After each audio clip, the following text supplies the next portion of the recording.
just never stops. It never stops. It's the worries, the anxiety, the uncertainty,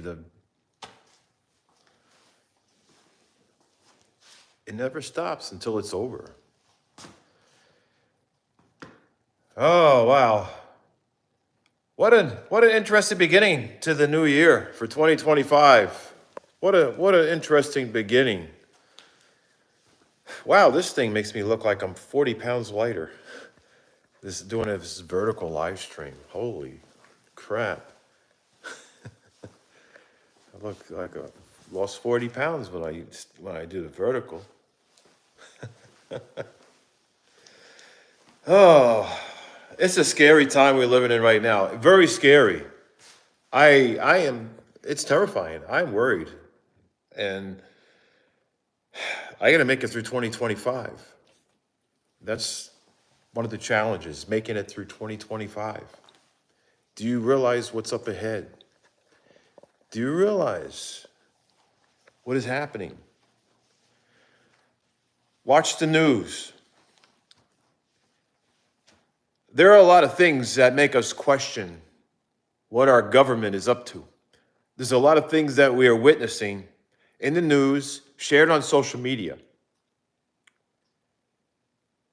that make us feel like we're living in a real life sci-fi movie, some kind of terrifying movie. Things are happening that it's starting to create a lot of fear and uncertainty. And some of it just feels unreal. It just seems like it's part of a movie. And we're living in this movie. It's just crazy. And the fact that I'm still here and not out on the streets is a miracle, because I'm officially jobless. And yeah, I'm probably going to get hate about that. Like, well, why don't you work? I've been looking for work. But I wouldn't say, technically I'm not jobless, because I still have my own business that I've had for over 20 years. And that's all I know is my business. That's all I know. And of course, I was an electrician before that. But my business failed. So am I really jobless? In a sense, I feel jobless because I'm not out there working with people.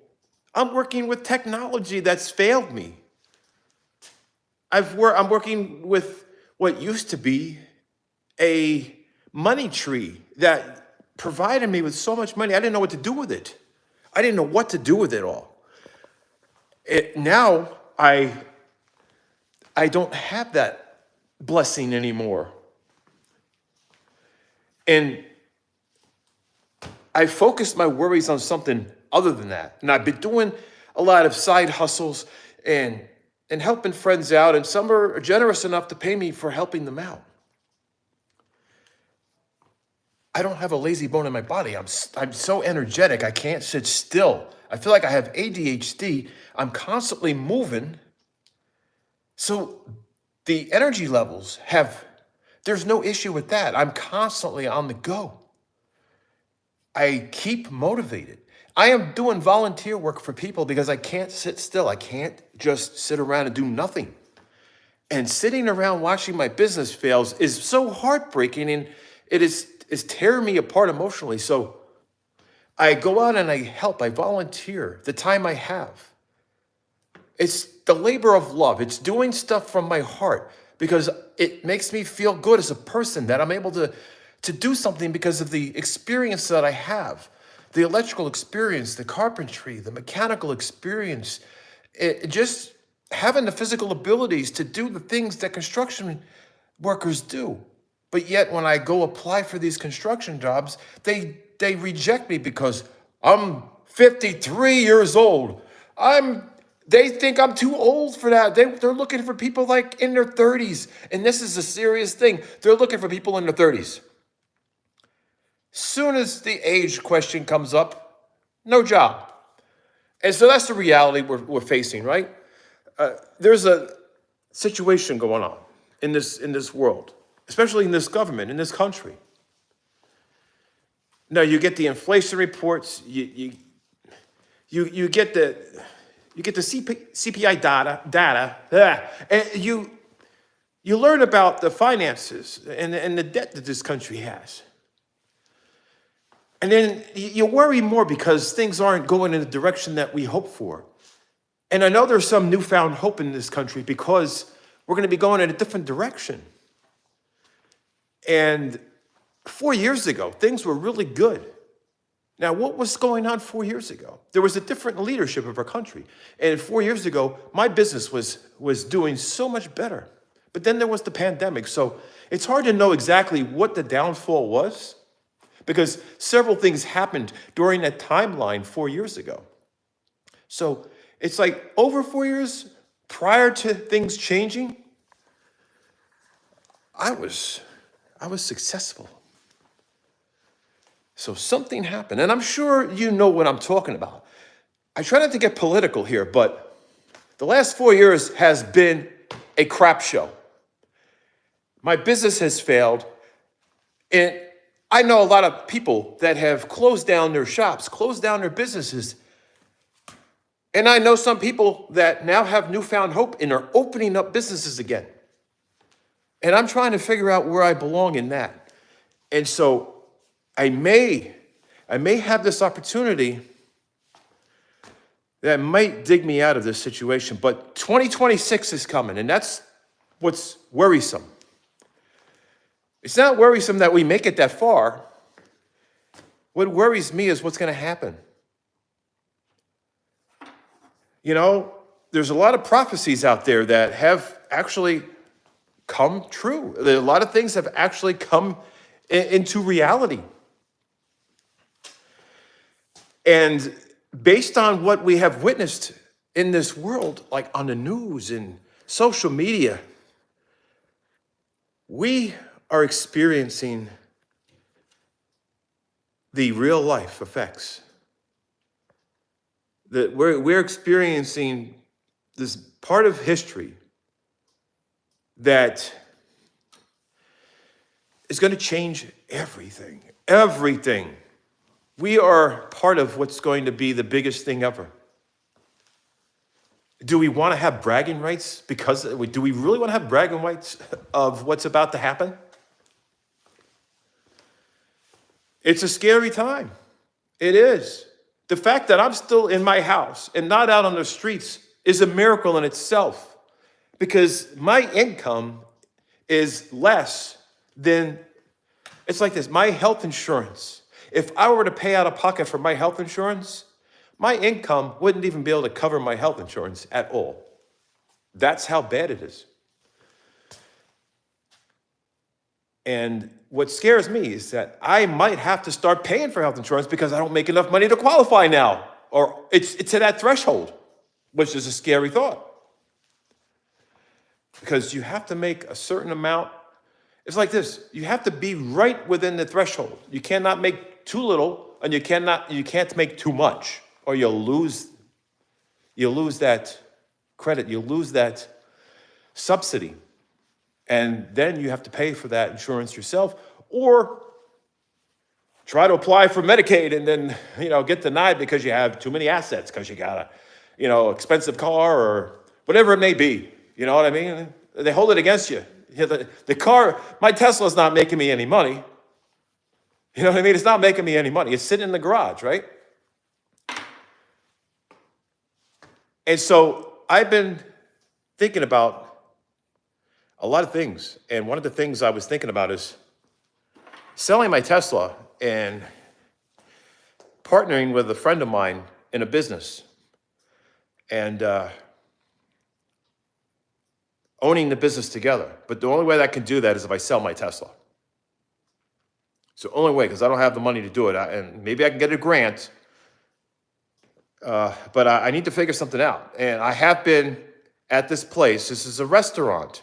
And I've been doing a lot of work there with them and doing electrical work there and rearranging. It's a whole process. It's It's a renovation process, been helping move appliances, just big ovens, refrigerators, getting the floors stripped down and epoxied and painting. And there's a lot of things that I'm helping with. And I'm helping on the technical side of it. I'm helping them with marketing and getting them a online presence. So that's something I'm doing. And so I've been putting a lot of hours into that, the web designing for them and the marketing and going there and helping out and just hauling heavy things, helping them with the store, the restaurant. And there was a proposition. The owner of the restaurant wanted me to partner up and, team up and be co-owner. And so that's something that I was thinking about. I'm like, wow, I could, be part owner of a restaurant in an area that's, it's a very desirable area. But here's the catch. I would have to relocate. I would have to move. I'd have to move out of state. I'd have to move to Florida. But I can't. That's the thing. I just can't. It's just not doable. But on the bright side, I'm like right on the state line of Florida. Like I'm like so far south in Georgia that Florida is not too far away. So where I would have to go is not that far of a drive, considering places that are much further south. So I don't know. Now, if I were to buy in with this restaurant, I would have to sell my Tesla. I'm not getting any luck on the grants. I've applied. We'll see what happens. But I got to do something. I have to do something. I can't just sit here and be a next statistic. You know what I mean? I can't be that next person who's out on the streets homeless because, the next thing is once you lose your job, which I really never had a job to lose. It's my business. I feel like I've lost a job because I've lost my sole source of income. Not like it's totally lost, but it's not enough to pay the health insurance. And then, of course, if I had to pay the health insurance, I'd be screwed. But I still have the other bills that have to get paid. And I tell you what, the food that I get, and I'm sure the food you get, isn't the same price it used to be. 2025 has not been very friendly to me at all. And I'm sure it's not too friendly to you either.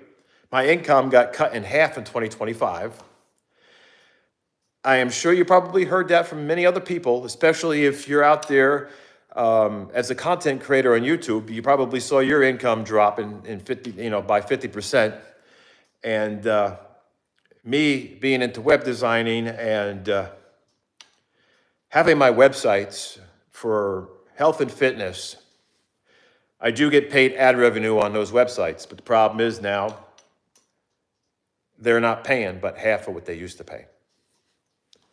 So we are dealing with the reality of inflation.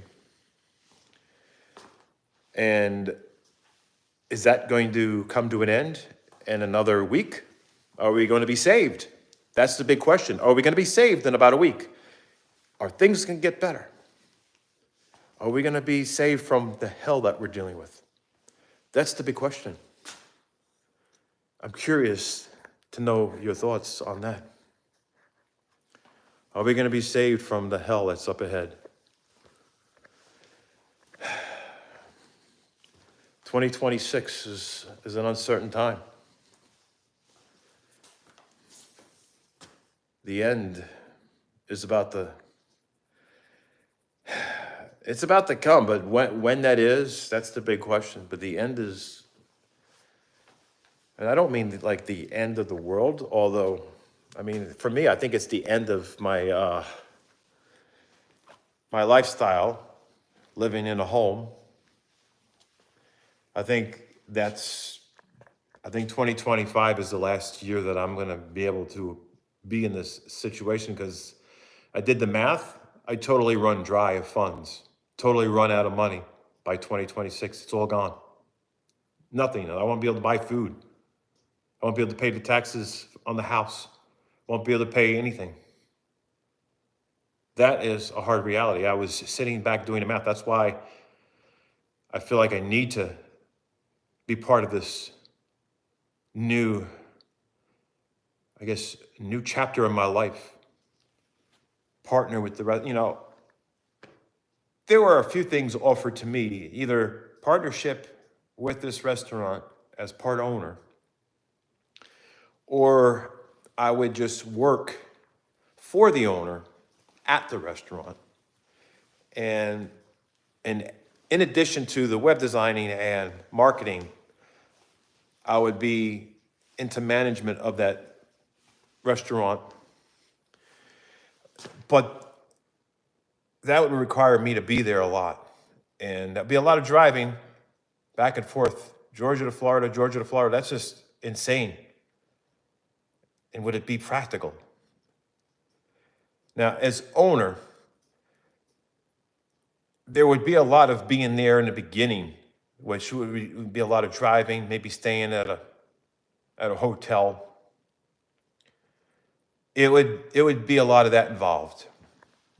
But once everything got set into motion, and maybe after 6 months, it would be managed by management and employees, and then us as owners would share responsibilities of having, just being there, but we don't have to be there as many hours as the employees or management. Because we would be doing a lot of the other things behind the scenes. And with me doing the marketing side of it, a lot of it I could do from remote. So that's something that I'm hoping would work out. So the options that I have is to sell my Tesla and then maybe go, partner with this whole restaurant thing. And this is all about healthy foods too. This restaurant is promoting healthy foods and really good stuff for people who are traveling, a lot of tourists, so it's like I have a big decision to make. Now, it could be a big risk, I sell my Tesla to get funding to buy in, and the restaurant could fail, and then I lose my investment, I lose my Tesla, I have nothing left, and then I'm in bigger trouble, so that's a chance that I take, right? So I got to figure things out, because I want to live it up for the year that I have left to live, for the year that I got left of life. I need to figure it out, because I only got 1 year, and that's it. It's over. So I've got to figure out what I'm doing with my life, because after that, it's over for me. And I know it's a stressful thing to think about, like that's it, you got a year left. And it's all going to just, everything that you've lived for, everything that you're known for, but everything about you, it's like, that's it. It's over. It is just the end of the story. It's like, dude, I did the math. I have enough to survive till 2026, right at the beginning, and it's over. And that is, if everything were to stay exactly the same and I were to cut out all my supplements, all my healthy foods, and started eating cheaper foods, which would probably take away from the longevity and my health and everything. And then that's just going to cause a bigger problem, right? So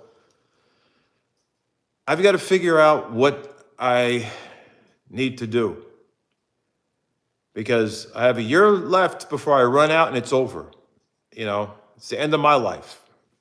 I don't mean like the end of my life, like breathing, living. I'm talking about the end of my life living in my home.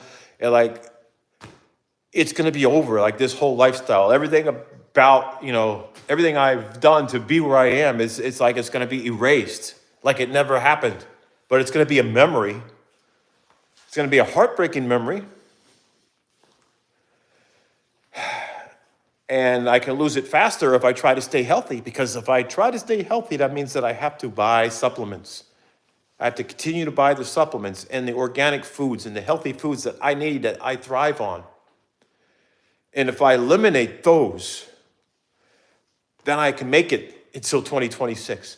If I don't eliminate those, I might, 4 months down the road, that's it. 4 months. That's how expensive these foods are that I need to stay healthy.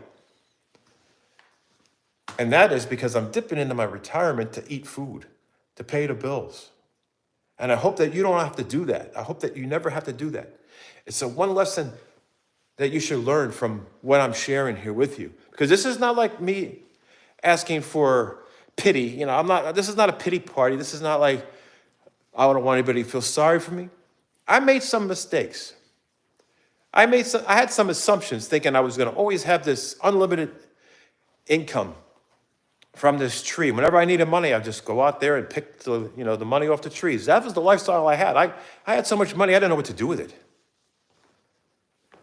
Just think about, I look at it and I was like, wow. I was up there with those millionaires, and then all of a sudden, you go from having millions to nothing. It's like, how does that ever happen? Like, how does that ever happen? The reality is that it does happen. And there are some people that are responsible for some of my big losses too. And, I hope that karma gets them. I hope that God has a plan for them because of what they've done to take away my livelihood. What they have done. There are people who have destroyed my future financially. I have been robbed of my future because of greed, because of somebody trying to, make a point maybe. Somebody's trying to make a point. I don't know. I don't know what the motives are with some of these people out here. But people should just mind their own business, work hard for their own money, and don't try to destroy other people's livelihoods by stealing from them, by scamming them, or by, even if you own a company, somebody can ruin your company by just creating this negative vibe about your company. Like, somebody can destroy your reviews. You can have like a great company, have like a 5-star review. Somebody doesn't like you, and then they just collaborate with a bunch of people to bring the ratings down of your company. Say if it's a restaurant or a diner or whatever it is. And then now you're like 3 stars. And the rest of those are undeserving because people are just giving you 1 stars. Because either they're your competitor, it's another business that's trying to compete against you, but in an unfair way, so that they get a bunch of people say, oh, you got to give them a 1-star rating. You got to say that place sucks, the food's bad, whatever it is. And you're destroying people's livelihoods. You're destroying people's businesses. And this is what happened to me, in a way. This is comparing. This is comparing things, but in a different way. This is very similar to what happened to me, how my business got destroyed because other people competed against me, or people who they were just jealous because I was successful, and they just wanted to take that away. Or maybe they were greedy, and they found a way to capitalize off of my success. And so by doing so, they destroyed my success. And it's like it changed hands. And then they become successful by taking away my success. And I'm being scammed, my retirement's gone. Like, these are things that are worrisome. All right? And when I say my retirement is gone, I mean the bulk of it. I've been scammed out of it. I have some left, but to me, I don't even really consider that anything anymore compared to what has been taken, what has been lost. To some people, yeah, it's something, but to me, it's nothing when I look at the big picture, when I look at what has been taken from me. I don't really see what has been left because it's such a small amount compared to what's been taken. People have no hearts. People are heartless. They really can be. You know, and I pray for everybody who is dealing with this kind of stuff, dealing with living in the rat race world, with the dog eat dog world where, you know, people are just out to step all over you to succeed. They take from you. They'll put your business down. They'll give you negative reviews about your business to try to destroy your business because they want to succeed and they don't want to do it the right way. They don't want to do it the fair way. People are losing. It's like they're losing their humanity. They don't understand what it is to be a hardworking person and play by the rules and then earn an honest living. They don't understand it. We got Alan, thank you so much for being here. You have people that care, my friend. Thank you so much, Alan. And thank you for being a supporting member of this channel. It really helps because I'm telling you right now, without the members supporting this channel, I don't know where I'd be. I'd probably already be homeless. So every dollar actually does help, being a member and even super chats and all that. I'm not one to ask. Like, it's like this. When people need my help, I give my help, and I don't ask for money in return. But during these hard times, when somebody says, oh, you know what, if you help me, I'm going to pay you this. And it's like, it's an extra bonus. Like, okay, I'll help you. But I really want to help you because of what my heart tells me. But also helping you takes away from the time that I need to find some kind of way to make money. Because when you're struggling financially and you're trying to find a way to pay bills and a way to buy food, time is money, right? So you're working hard to have the income required to maintain life. But sometimes you're working hard and you're not getting enough to maintain. So I've been searching, and I don't know how many places I've applied to online, and I'm getting nothing. And it's not even worth my time to work any of these minimum wage jobs because there's just no way that's practical, you know, because a lot of those jobs, they offer part-time. And by the time you calculate the driving to, you know, where I live now, it's in a retirement community. I would have to drive a long distance just to go to a job somewhere. That's the problem. So I look at it that way. It's going to be difficult to survive on minimum wage and take away from, you know, my business that I run. I'm getting about $800 a month right now. Okay? That's what it has been. But last month it was about $1,400. Okay? So it went down like almost in half. And then my projected income for next month is like $400 for a whole month. So that's the fear I have. And the crazy thing is, I look at it this way. 4 months ago, I was around $600 a month. It's up and down. It's between $600 to $800. And then I had a spike in November. I think it was November. End of November, there was a spike of income. Went up. But then January come, and it wiped it all away. January wiped it all away. But 2025, be ready for it. Hey, Pastor Rick Lee, glad you're in here.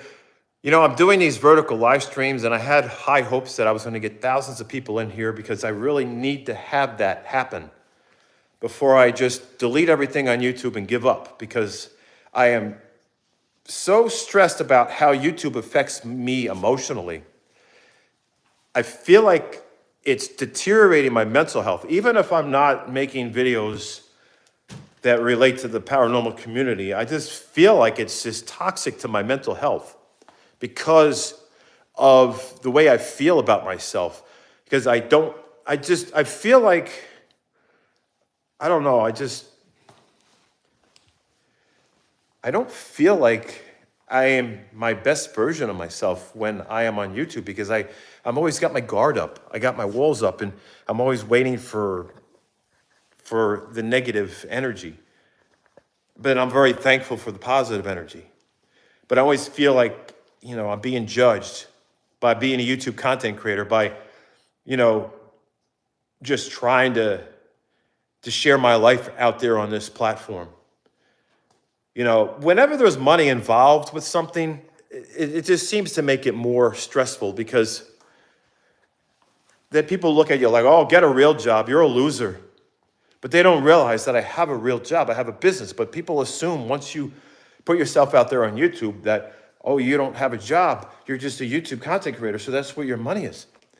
They don't realize, that I have been a web designer, that I have been, running a business, like an e-commerce business, and, I've been in the technical field, and I've just been my own boss. And I was an electrician decades ago. I have websites for promoting health and fitness. I share my knowledge. And that's worth something, isn't it? Isn't it worth some kind of monetary value? But the moment that you put yourself out there on YouTube, and people see that you're uploading here and there, and they say, well, this person has a lot of time to upload videos. They must not have a life. Maybe they need a real job. The thing is, if I told you what my YouTube income was, you'd be like, wow, I would never even give up my day job. Yeah. YouTube stats, $3 one day, $1.50 the other day, $2 this day, $3 that day. There's only 30 days in a month, right? The problem is, people, when they see you out there on YouTube, they have this assumption that, you're a beggar, you're a loser, you need to get a real job, all these things. And that's the kind of thing I feel like in the back of my head. I feel like I'm being judged that way. And so I take a break from YouTube, and I don't upload for weeks at a time, because part of that is trying to make a point. It's trying to make a point that, hey, I don't need YouTube. I don't need YouTube. I can live without it. Because people sometimes will treat you like you're dependent on YouTube, and you have to have it, and you're like a bum because all you do is YouTube and you have no job. But the reality is, I am too busy to make YouTube videos. So that's why I was gone for a couple weeks. And a part of that, it's in a way making a point that, hey, I got a life. I have to focus on my priorities. As much as I enjoy making YouTube videos and engaging with those of you who actually do give a shiz, that actually do care about me as a person, there's that. I mean, you guys out here who actually care. I mean, it's nice to know some of you out here, but I have friends in real life who actually show me how much they care, and I show them how much I care, and I just help them with so many things, and I'm there for them, and they get to know me as a real person. They get to know me for the person that I am, the heart that I have. And unfortunately, you don't get to see that side of me, because you don't engage with me in a more personal level, like in real life. You don't get to be part of that, right? Because you're on the other end of YouTube, and then I got my walls up when I'm on YouTube, and I don't feel like I'm that same person, and I hide a lot of my life from social media, because, it's a privacy thing. You know what I mean? It's like, I don't want to be dumping my personal life out there and then bringing other people into it, because I have friends who I care about, and, there's that side of my life where I don't want to bring them into the picture, because they're not YouTube content creators. And we all have our private life. Like, my private life is I like to be with my good friends. I like to go on these walks with one of my friends every day. and we go out to the beach, we go places. You know, I go to friends, they invite me over to dinners. You know, at least twice a week, I'm at one of my friends in the neighborhood, eating dinner, hanging out, socializing, talking about things. I live in a retirement community, basically. I mean, 75% of the people are retired here. 25%, maybe not. And when I moved down here, I had a different mindset because there was an opportunity out here that was waiting for me. And I thought I was going to live that life in a community that's mainly, dominated by people who have retired. And I'm not saying, when you say retirement community, it doesn't mean that it's like people in their 60s, 70s, 80s. No, people in this area are retiring in their 50s. I'm in my 50s. People are retiring about 10 years earlier in this area. People retire young. I got a lot of friends in the police force who have already, are like going through retirement. Some are in this program where they're in a transition, and some are retired. People that were in the military, they've been discharged honorably, and they're still young, and they're already getting, they're living off of the payment from that. And people that are having just money coming from their career, from their job, pensions. People are so young and retired in this area. I think maybe three or four out of 10 people are actually at retirement age or above. A lot of young retired people in this area. And so I was going to be that statistic, It's amazing to think that I was actually somebody on this platform where I used to get millions of followers and views and thousands of views in a live stream, millions of views in a video, right? Because I shared an alternate reality of my life. And for some reason, that was more entertaining than the real life. So the moment that I transitioned out of that, everything kind of just went downhill on this platform, right? So then I started thinking, maybe people are just not invested in me as a person. They're only invested in the alternate version of me, which is kind of depressing. And you can see why I struggle with this, why I've been fighting with, ready to give up on YouTube. And to me, YouTube has destroyed my friendships, my relationships with people that I've known for many years. It has destroyed it. No doubt about it. It doesn't take a genius to figure that out. It doesn't take a genius to know that YouTube has destroyed some of the most important relationships in my life. It has destroyed it. And it's unfair because, it was something that I enjoyed, and I was thankful to have a community that was supportive of me, and I had people in my life who enjoyed being part of that YouTube experience. I had friends and other people in my life, and it was a magical moment. It was a fun moment. It was a great experience. But then the toxicity of YouTube started to bleed over into everyone's lives. It's just something about it just started to change things in a negative way. And it always left a bad taste in my mouth. It left a bad feeling. And I kind of have a grudge against YouTube. I have a grudge, not against you, but I have a grudge against YouTube itself because of how it destroyed relationships in my life, how it took away. YouTube gave me false hope.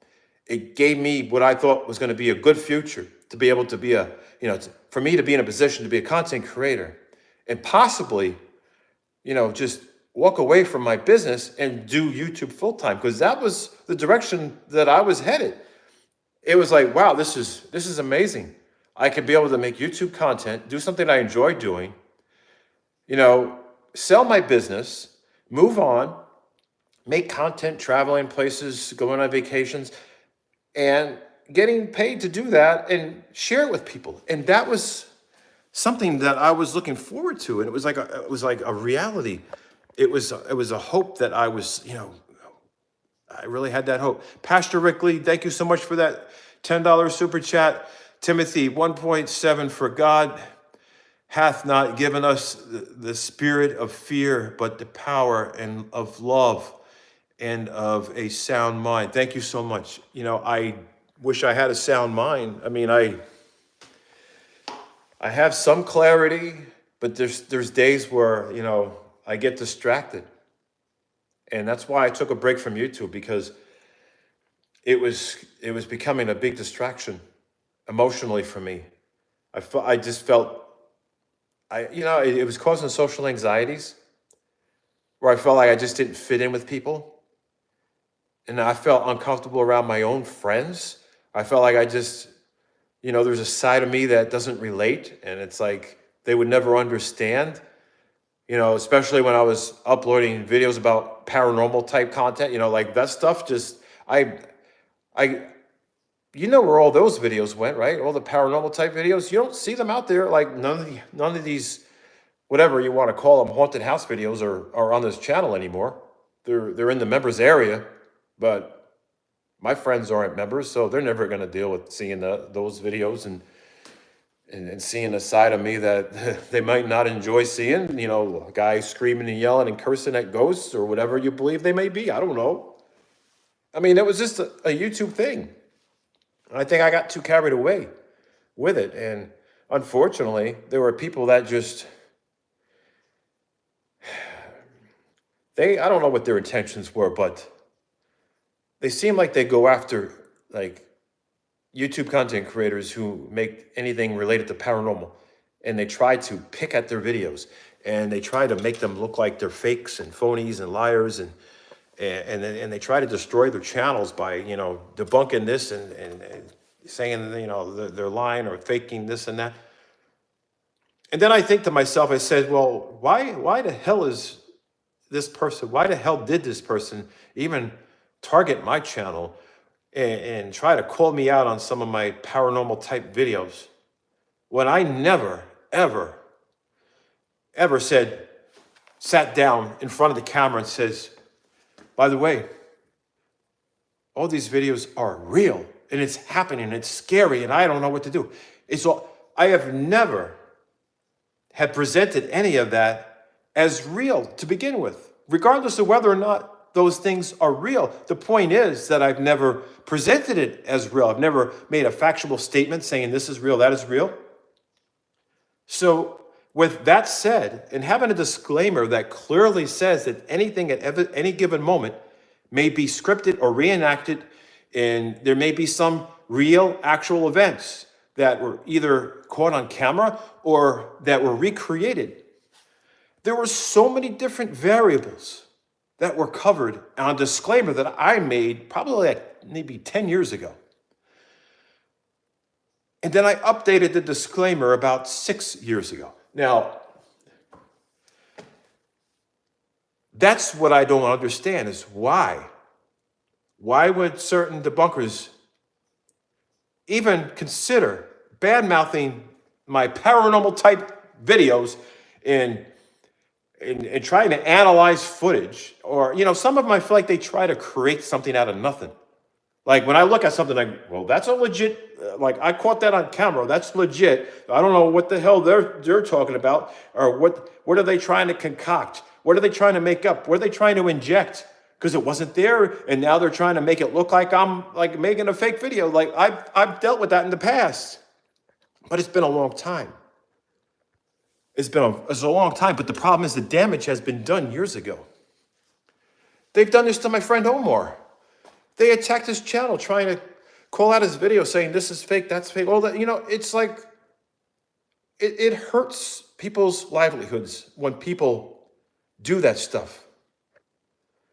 And I don't find it fair when you share things with disclaimers and clearly mentioned in videos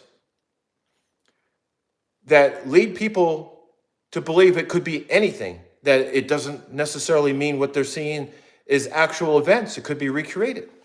The thing is, I've never come off as forcing any of that into people's minds as being 100% real, actually caught on camera, not being recreated, not being scripted, none of that. I've never once ever said, this is real, this is legit.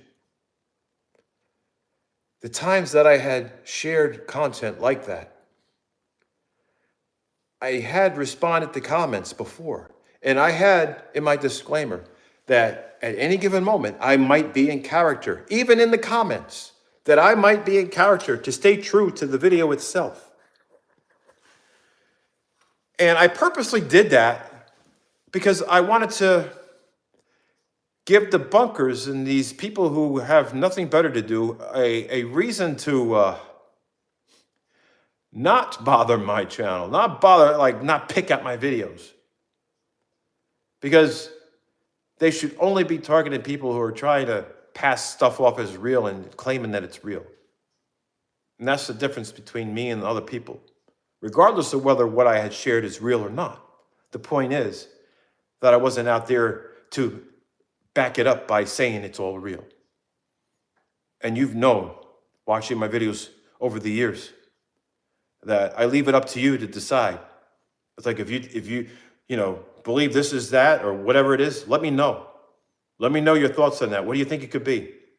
And I've always downplayed it to somebody stalking me. I've always downplayed it to somebody pulling the most elaborate prank on me. I've always downplayed it to the point where it's somebody is doing something to make it appear as if something is happening. And I've said that before. And I've also said that, hey, this could be reenacted. And I feel like that was my defense, to keep these people, off my back. But this was years ago. But the damage has already been done. That's the unfortunate thing. It's too late. I look at the hundreds and hundreds of thousands of dollars that I lost because of these people. And I'm not bullshitting. I'm not this is not made up numbers. I feel like if they didn't destroy my YouTube channel by saying this and that was fake, when it wasn't, it wasn't deserving of it. Because some of the things that they had picked at were to me, I felt like it had to be real because I saw it on camera. But I didn't go out there saying, this is real. I'm like, no, this is what I caught on camera. And let me know what you think it's about. What do you think's going on? So in my mind, I thought it was real, but I never presented it as a real thing. But I may talk about it to my friends that I've had these experiences. But I have kind of restrained myself from telling any of my new friends, because I don't think they'd understand, That's the thing. They wouldn't understand. And I got a lot of religious friends, and they might start to think I'm dabbling with the demons or devil if I start talking about the things that I've witnessed in my house, the things that I've witnessed in here when I moved down here. If I were to start talking about the things that I have seen, I feel like they would not want to be around me. They feel like, well, I might be possessing some kind of evil energy around me or something, because I'm in that situation. And so that's kind of why I just steered away from it. But yeah, to get back to it, I've probably lost hundreds of thousands of dollars, because look at it this way. I have friends who make these kinds of videos, and I'm not going to mention any names, but some of them are making like $30,000, $40,000 a month, making YouTube videos about paranormal type stuff, because they were getting hundreds of thousands of views every upload, right? I think you get videos that are getting like millions of views, and they're getting brand deals from these companies, and they're just getting a lot of these incentives and affiliate links, and when you have affiliate links and stuff like that, you're making a lot of money when you have a lot of viewership. You got a big following. And so that's the sad reality, is I've lost so much. you know, that this channel could still be great again. You know, I feel like this country is going to be great again because of the change in leadership. And, you know, I feel like, you know, based on the stock market, I'm only going based on what I've experienced in the stock market once, you know, we had the election results. Then I looked at the stock market and I'm like, wow, you know, Bitcoin reached a historical high, something I've never seen it hit in all my life. You know, Ethereum like shot up, but Bitcoin took the race and lead, and it's like crazy. And so the stock market was like going crazy. It was taking off. And I'm like, well, this is an example of what's going on. We have a lot of consumer confidence happening right now. We have a lot of people that are confident about the future of this country after the election results. And so I have the same hope because of what I've witnessed in the stock market and crypto. But now it's scary because of what happened in the last week. You know, my Apple stocks crashed down more, and crypto, it took a big dip. And I'm worried because I've lost a lot of money and I've already been scammed. And it's like, what do I have left? You know? And so I'm hoping that maybe 2025 will be a better year. I mean, it's a rough start right now. My income just got cut in half, but I'm just hoping that things are going to get better, you know, as time goes on. You know, hopefully that's going to be better for all of us, you know. You know, I go to the store and I get a few groceries and it's like $70. And it used to be $15 for the same amount of food. And I'm like, what's going on here? Why is the food so expensive? Remember when eggs were like, you know, like 99 cents a carton. But of course, then I started going pasture raised. And when I was getting pasture raised eggs, they were like $1.99. Back before all this hell broke loose. Now the pasture raised eggs are like $8.99, $11.99. I'm like, what is going on? You know, it's scary. It's terrifying. And what scares me is what I've heard about 2026. Now, you look at what's going on in California, you look what's going on in Jersey with all the drones and then the fires in California, like, and the things that are spreading around the news, and there's a lot of conspiracies out there, and it's a lot of the unknown. And like, what is going on with this world? Is there something happening big? Something big happening? Is the government trying to cover it up? Is there a big distraction? What is actually going on? And part of me thinks, is this just people acting up? Are people just going crazy because of the transition of leadership in this country? Is it the opposing side that doesn't agree with it, and are they like part of this unknown whatever's happening? Like, there's things that are going on. It makes me wonder: are people behind this because of a political reason? Or is there something bigger going on beyond that that's been brewing up for years, and now we're at that boiling point and it's only going to get worse? Now, they've been tracking some asteroids and meteors, and it just a lot of things going on in space, you know. And the scary thing is, you know, when you have this asteroid, you know, coming into the Earth's, you know, gravitational force, you know, getting closer during its orbits. What's worrisome is when it gets a little too close, because every time it comes by, every time it has that cycle and it's coming through this area, it tends to get a little closer, right? How much closer is it going to get before it just gets pulled in from the gravitational forces? And we're talking maybe something's going to happen in 2026. Is this going to be the doomsday? Is this going to be it? Is this when the world's going to, like, the reality hits us, where it's all going to end? Is 2026 going to be the start of the end? Like, what is going to happen? Is there going to be a huge, giant mass that's going to hit the earth? Is it going to take us by surprise? You know, you look at the Bible and you see the prophecies. You see a lot of things happening. You see a lot of things. You read about things. And some of these things have aligned with events that have happened in the past. And, people also go by the Farmer's Almanac. There's a lot of things people go by. And, it's a scary thing when, there's some of these predictions out there that seem to come into reality. Just for example, like The Simpsons, like how many things happened on The Simpsons that actually come into reality that are so close to reality or actually happening? It's like a lot of things makes you wonder. It's like you question reality in itself, Let's see who's out here in the chat. We got Jason. How you doing? Speak about it now, not 2026. There you go. Well, thing is, 2026 is not too far away from now. And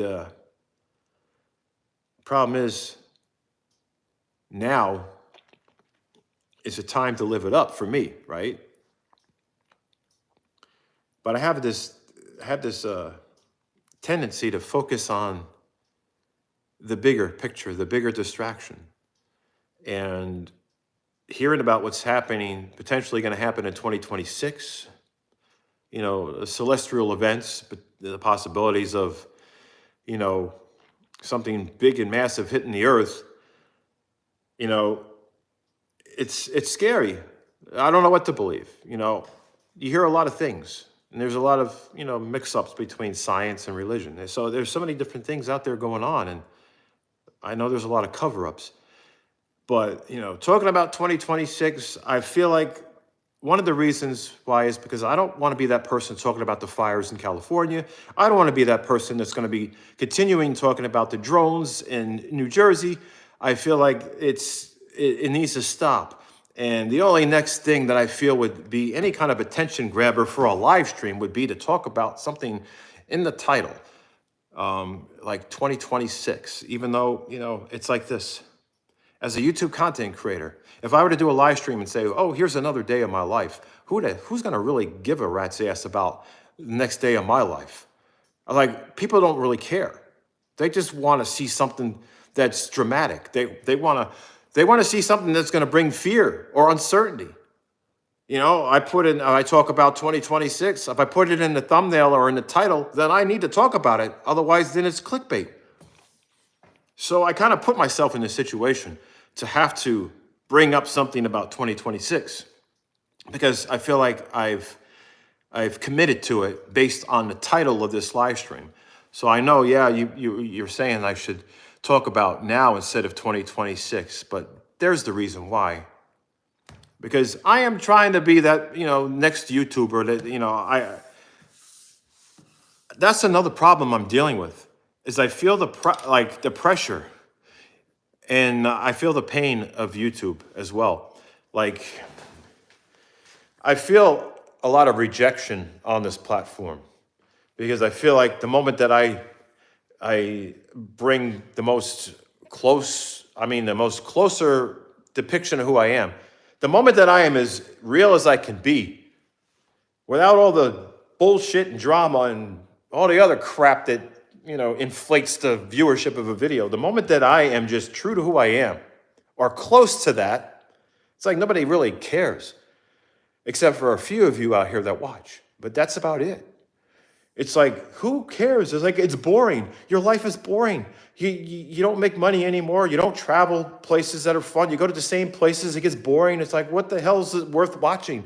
That's the kind of rut that I'm in with YouTube. It's like, I don't upload because I don't even know. I feel like it's not valuable enough. I feel like there's no entertainment value. The only thing that people want to watch is something that instills fear or uncertainty or something that's happening that's traumatic, some kind of event. But I don't like to capitalize on other people's disasters or fires or things like that.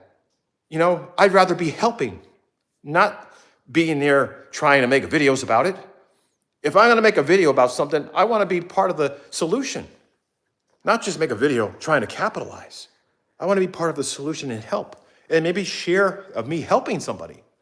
Like when the hurricanes came by, I wasn't out there capitalizing on the disasters from the hurricanes and all that stuff. No, I was out there helping people, and I was making videos and sharing my little diary about it, just sharing a documentary. and spreading awareness about how people can help each other out, and hoping that I'm able to encourage people to do those things, to help people, be an inspiration.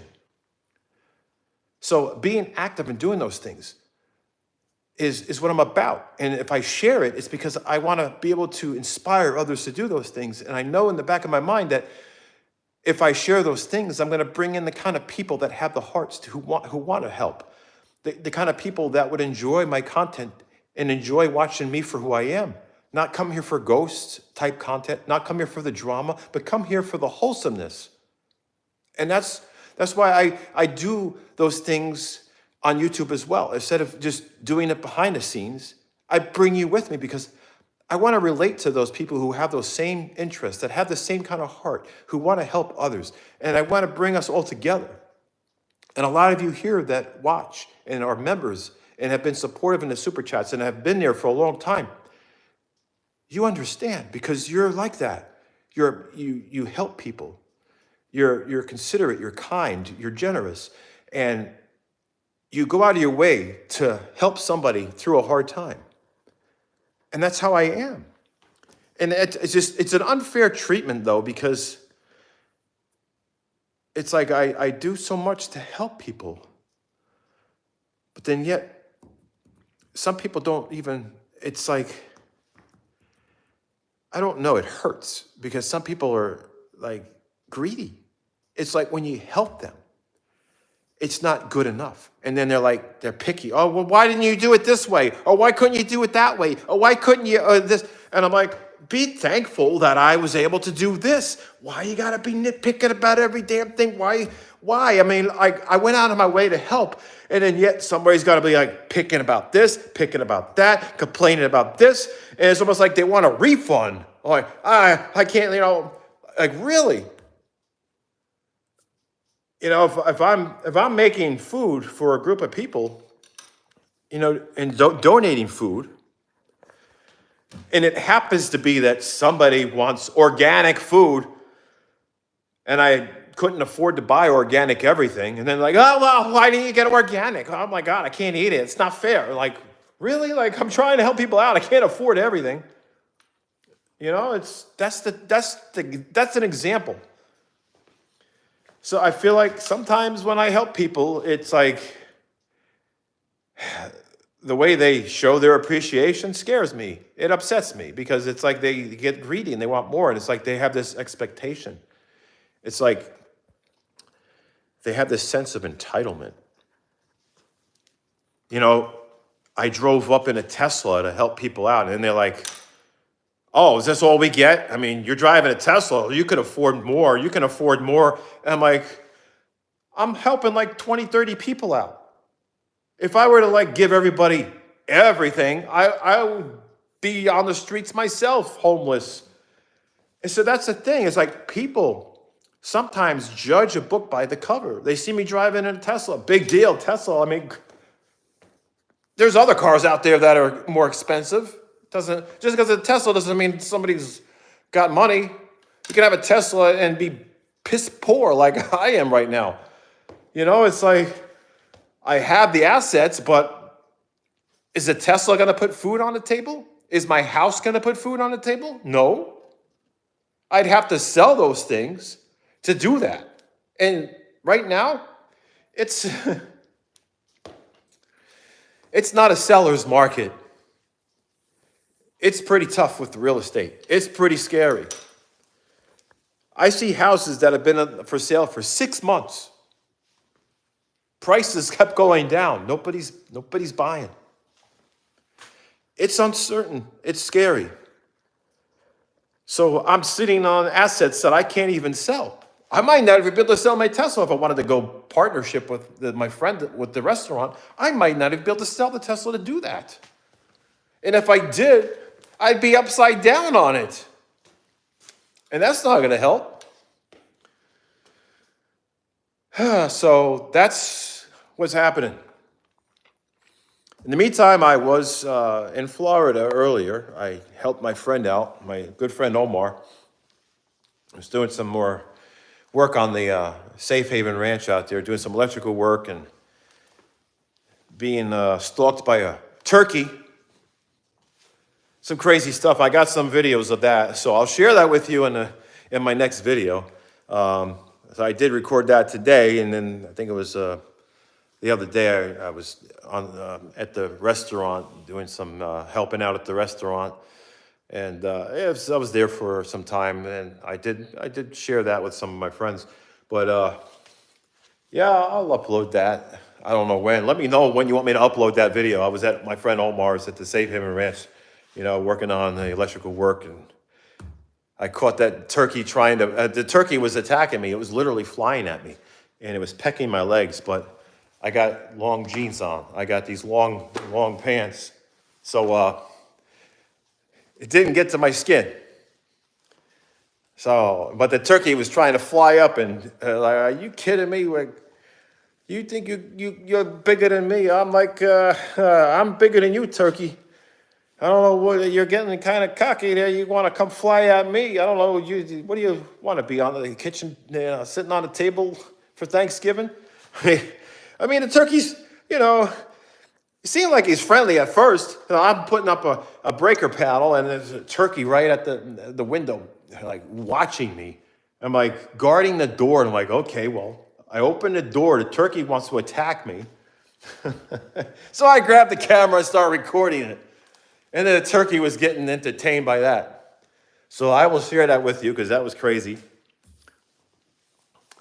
But let me know when you want me to upload that, because I do have to go to Florida again tomorrow. And I might have time to stop at my friend Omar's to finish doing that project. I know he's been busy with his travels, and he's been back and forth and doing a lot of things. So I'm trying to get these things done for him. But in the meantime, it's like it's crazy out there. It is crazy weather. You go further north, you got blizzards and snow all over the place. You go further south, it's beautiful. But I might also be going at the that place that I walk around and get some of my steps. I might go there for a little bit, but I am going to go to my friend's restaurant to help out there. There's some foods that I want to introduce. So there's some concoctions, like some of these healthy stuff, healthy meals that I'm known for, and so those may be on the menu. I am actually working on their menu. I've been creating the menus through Adobe. There's a program that's called Adobe. What the heck is it? You can make all kinds of banners, graphics. I got to go on my computer and get. I sometimes have these brain farts. It's like I forget the simplest things. It's like I don't know what happens. But I use this Adobe program, and I'm making these flyers, grand opening flyers, and menus, and got the website up, and I got a lot happening there. So a lot of the marketing, advertising for the business is already, it's in play. There's a projected opening date that's already set, and so I've been busy with the marketing and going there, helping with the equipment and painting and cleaning up and prepping the floors for the epoxies, and security cameras got to be installed. I mounted one of those TVs up on the wall in there. There's a lot of things that I've been doing. One of those big refrigerators, moving some of these machines around. I was carrying one of those meat slicers. I tell you what, meat slicer, 350 pounds. Like, wow, I'm getting a workout. So I don't need to go lift weights, just carry a 350-pound meat slicer. The things that happens, there's going to be a lot of different kinds of foods, Italian foods, Greek foods, you name it. And I'm known for the Italian, but I make healthy Italian stuff. So let me know, do you think I should sell my Tesla and partner up in a restaurant that will offer healthy foods, that will offer me the opportunity to share my special recipes with the world in a different way, not through my healthy recipes and health and fitness websites, but on a more personal basis, interacting with the community where I can be there? That's the big question. But I'm not that person that makes my life decisions based on what total strangers say on social media. But I'd like to know your opinion about it. You know, I'm not that person that's gonna like jump off the bridge because somebody tells me to, you know, but I like to know the opinions of others because it's important to know, you know.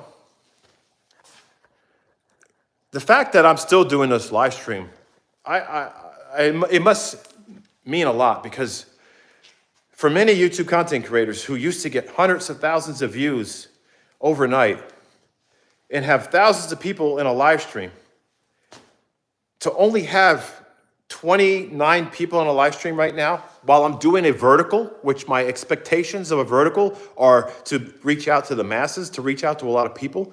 And yet it's very disappointing when there's only less than 30 people watching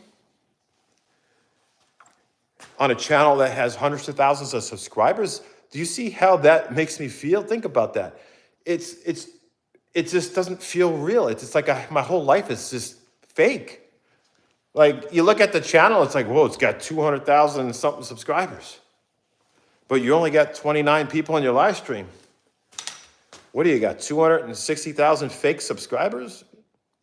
Why you're not getting more than, and so I feel like my whole life is not even real anymore. You know, it's sad. You know, sometimes I feel like YouTube is kind of, it sets the standard for my self-worth. I don't know, it's like YouTube sometimes equals myself in my mind. I think I'm only as worth as much as the success of my YouTube channel. So when my YouTube channel dies, then I feel like a big part of me has died. I feel like a lot of me has died because, you know, I just had so much of my, you know, a lot of heart and soul into this platform. And so when I take a break from YouTube and I focus on other things that seem to be more realistic in my life when it comes to, I guess, meeting the expectations that I have, I feel like the other things meet those expectations, but YouTube, I cannot survive. I'm telling you right now, I hate to say this, but I can't survive on $2 or $3 a day on YouTube income. I can't.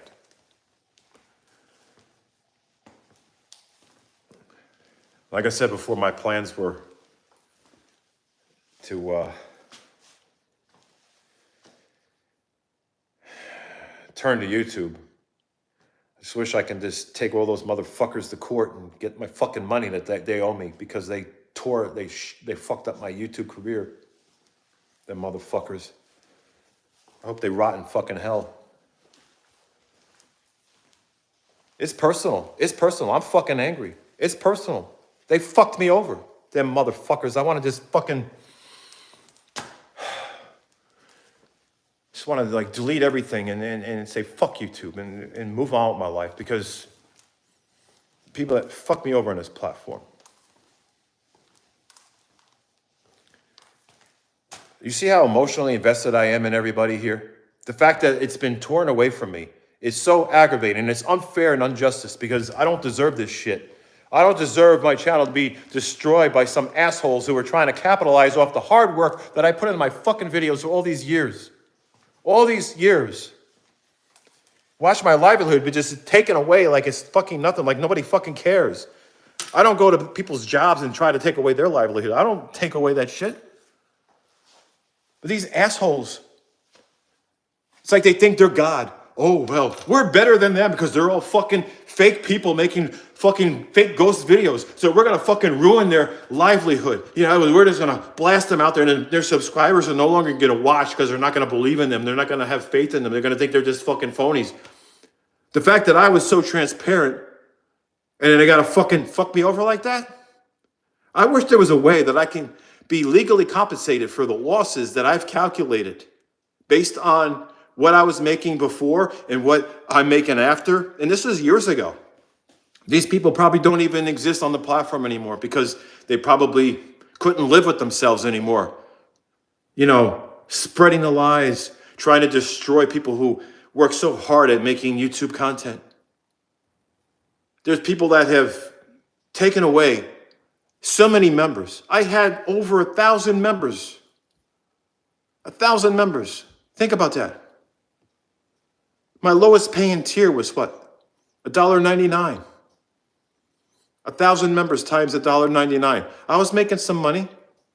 I'm down to 16 members. 16 members. I wish there was a way to reclaim the fucking money that's been taken from me, the future that I had.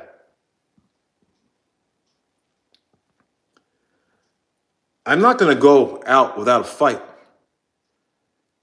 I'm going to contact an attorney and see if I can find a way to reclaim the money that has been scammed out of my retirement savings. Because I feel like the banks are not siding with me. The banks are like, it's not their fucking problem. I thought FDIC meant something. I thought FDIC covered your ass. But for some reason, they're putting the responsibility on me. Instead of putting it on them, it's putting it on me because the way they say it is like the transaction was approved by me. But it wasn't approved by me. The wire transfer was not approved by me. So whoever these fuckers are that scam me out of my retirement, I feel like, they're out there living this life with the money that I was supposed to use to pay bills and do everything with, to have at least some peace of mind. They take it away. I wish I could just get the financial compensation that I'm deserved for all the losses that all the losses from everything that's happened over the years. Between people who have attacked my YouTube videos and literally went into the comments and told members to cancel their membership. They told subscribers to unsubscribe. I saw it because I had some people on the inside who are members, and they told me that this is what they were told. So somebody was sabotaging my membership area and my YouTube subscribers, just running their mouths, saying my videos are fake and all this shit, trying to ruin my livelihood. The only thing that I can think is they fucked it up. Without the proof, I have nothing, right? Other than the memories of what they were doing years ago. And I'm talking years ago. I mean, they started doing this like 4 years ago. Attacking my content back in 2021 or 2020. Yeah, 2021. And I'm not mentioning any names. I mean, there's some people that debunk videos that are doing it for the right reasons. And I have respect for those people. And I have no problem with those people. I understand where they're coming from. And they've reviewed my videos and had their opinions about my content.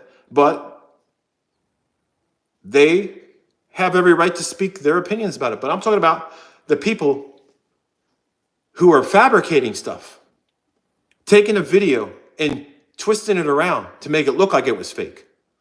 Those are the people that I feel like owe me money. And I wish that they could be taken to court and pay back the money of all the monetary losses that I have calculated over the years. Because it's the ones who fabricated the content to make it look like that it was fabricated, if you know what I mean. It's like people were trying to capitalize off of my friend Omar, Mo Sargi, a couple other my friends, by making these videos and putting fake stuff into it to make it look like it was fake, if you get what I'm saying. And they would point out these things, and it would play. It's like almost like the power of suggestion. It's like if you suggest something, people will start to think it. So they were using those manipulative tactics as well, where they would point something out in a video and twist it around. And then once they get that thought in your mind, then you start to think the same way. And then all of a sudden, that illusion appears, the illusion of something being fabricated in the paranormal realm. That's what these assholes were doing. Like I said, I have total respect for some of these people out there that do this honestly. But those who fabricate this shit and they're out there just doing it to so many other people, and that's it. And then where'd they go? They disappeared. I haven't seen them in years. You know why? Because they probably moved on to something else. They're probably under the radar, under some other channel name. They probably went faceless on YouTube. Who knows? All I know is they have vanished years ago. Maybe they ended up destroying the lives of so many people. They couldn't live with their conscience anymore. Maybe they just left YouTube. I don't know. But that's what has been bothering me over the years. People who have done that deliberately to my friends and myself as well. They purposely try to destroy your memberships area, your following, and your YouTube career. Ron Winarski, all my videos are fake. If I had a video, Mamma Mia. Jessica, I would say start your job, kind of to see how, and then see if I can make it work. There you go, yeah. Can I see the CA owner? Is Omar still looking for drones? You know, I think right now he's focused on something else, you know, which I feel like I don't want to be that person to say what he's doing, because I feel like that's his decision, and I don't want to, like, it's kind of like I know what he's doing, I know where he's going, I know what's happening, but I don't want to tell people because that's for up to him to tell. I can't speak for him. I feel like that would be disrespectful because he might not want to tell people certain things until a certain time, and I don't want to be that person that mentions these things. But as far as the drone thing, I don't know. You know, there's a lot of things happening right now, and it's kind of scary. And I feel like there's this big agenda, and there's this hidden agenda, and there's something that's going on that's big, and we're just being manipulated, and we're just kind of being distracted. And I don't know what it is that's going to be happening, but I feel like it's something that's big. You know, you call them spammers. I tell you, I get these spammers. Yeah, that turkey is definitely funny. The turkey is so crazy. I'd like to share that footage with you, you know, because, see, one of the other reasons why I decided it was best not to share any of this paranormal type content is because I feel like if I share wholesome videos, I bring the best of you out, especially if you're a wholesome person. I feel like I make your day better. It makes the experience positive. It makes me feel like it gives me more self-worth. You know, it makes me feel better about myself as a person instead of me feeling like I'm like worthless on this platform. You know, I feel like I actually contribute some value to it, you know? So if I share my life and I share my adventures and I share what's going on, whether it's, you know, the process of me becoming part owner of a restaurant, or maybe just being management and staying with the marketing and web designing and just doing those things. And the only thing is I need to make money. And I've basically been volunteering those things. I've been doing those things for free, like the web designing.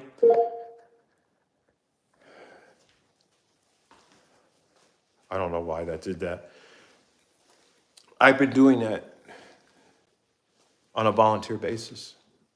I haven't been. When it comes to friends, it's one of those things. Like, I need the money, but with the website, you know, it's like I'm thinking ahead. Like, well, if I do the website, I'm helping the business grow. Now, I was invited to be part owner of the business, you know, And considering all those things, I'm like, well, maybe if I just do the website, why would I charge someone to do a website if I'm gonna end up, maybe if I end up being co-owner of it? Like, I feel like if I can help the company get a good start, if I can help the restaurant have a good start on grand opening, and it does really well, and I push hard at the marketing and the online presence, and just get that restaurant found, that not only am I planting the seed for the company, for the owner, for the restaurant, but I'm also planting the seed for my future.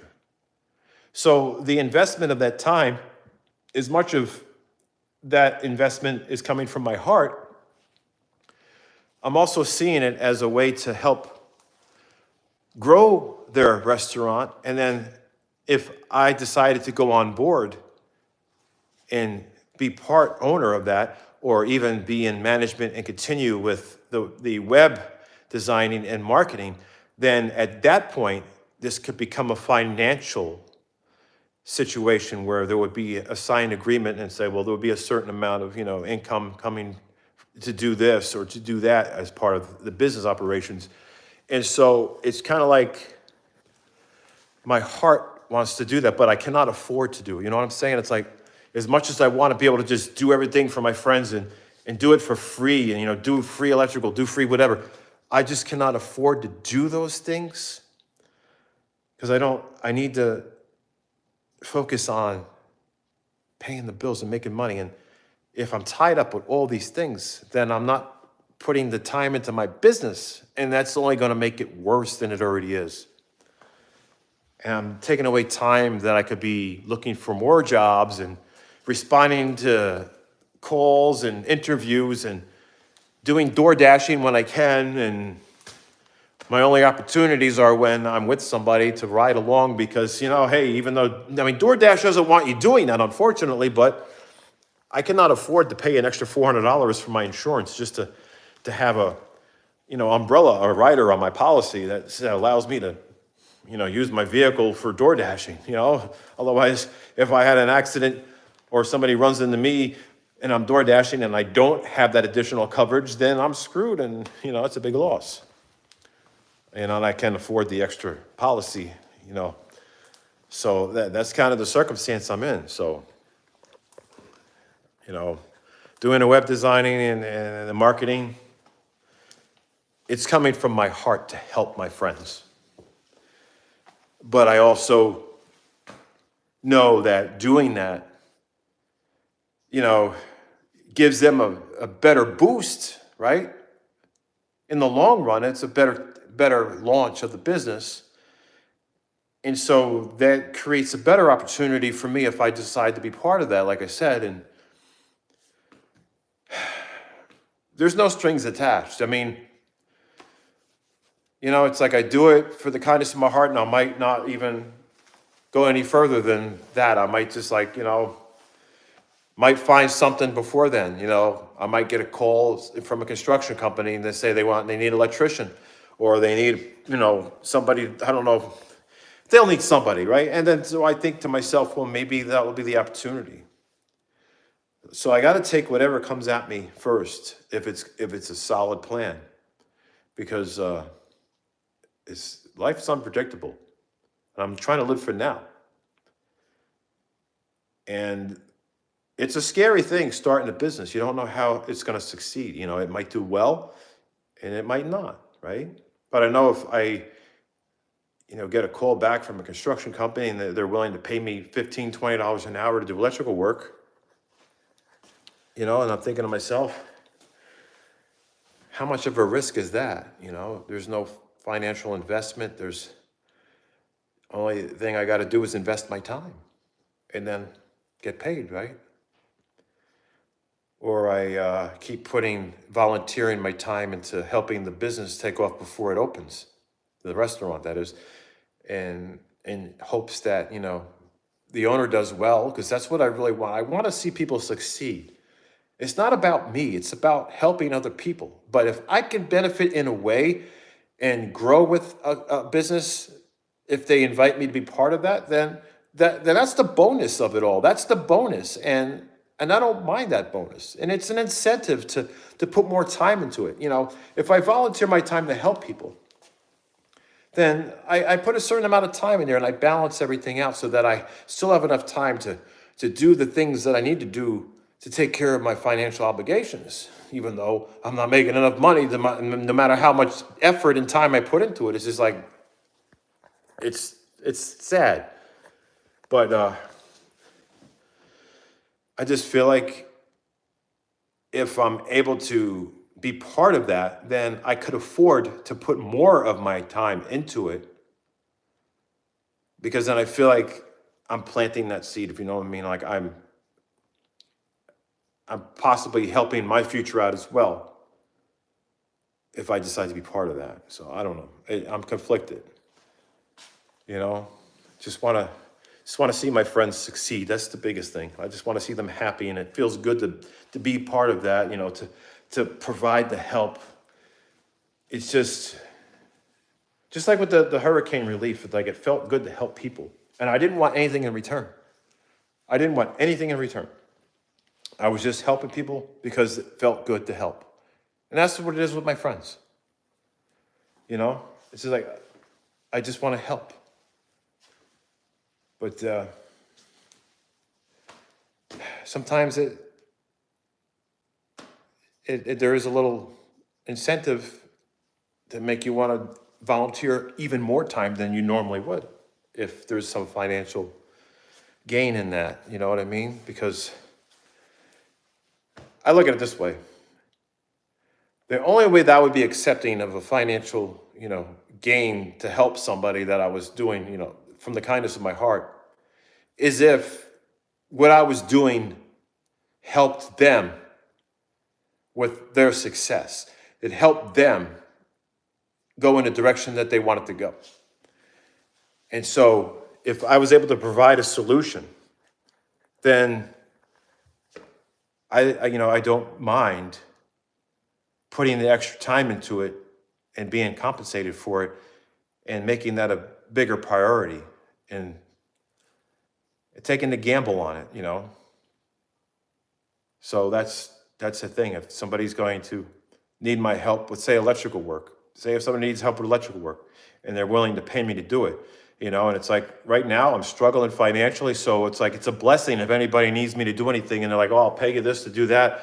I'm like, if I wasn't, and I'm like this, if I wasn't in such a financial bind, I would do it for nothing. But considering that I am so like spread thin and, every minute of my time is valuable in trying to make money, that if I'm going to help somebody, if that could potentially help me out in some way, besides feeling good about doing it and being there and just letting my heart do what it wants to make people happy, I just feel like it would be a win-win situation, because I would solve a problem and that would solve my problem, But at the end of the day, it doesn't take away, if I was compensated for anything, it doesn't take away from the meaning of doing it. It doesn't take away from the generosity that I have, or the genuine motives to help people. It's kind of like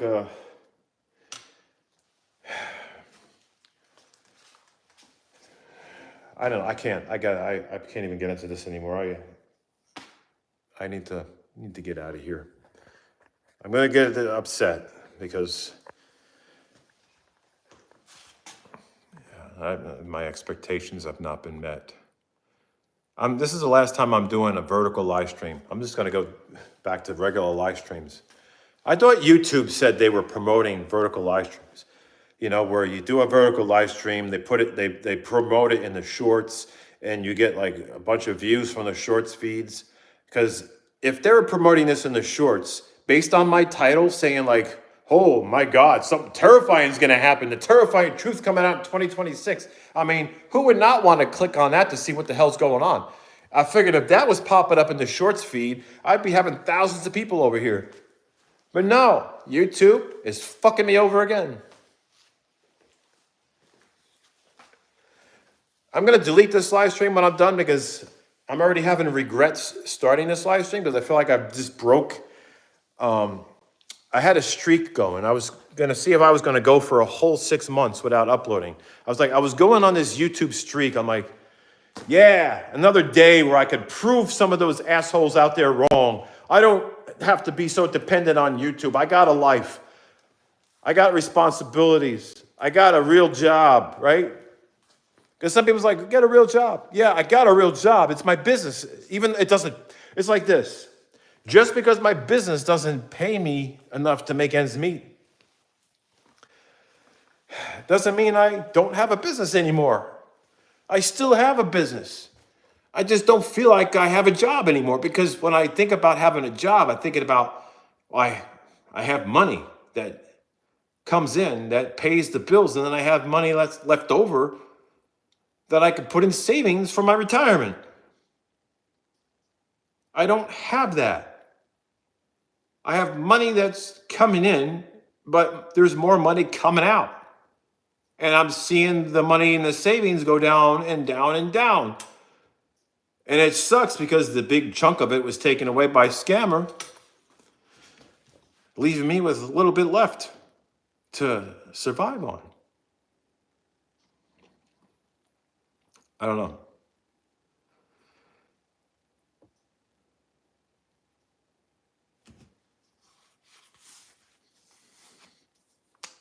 Maybe it was the fucking hat.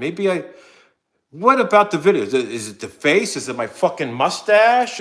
What about with them wearing a fucking 80s shirt? What was not, I'm trying to figure out what about this live stream was just not appealing enough for people to want to watch. I'm having trouble with that. Maybe this is a sign that I need to fucking give this shit up.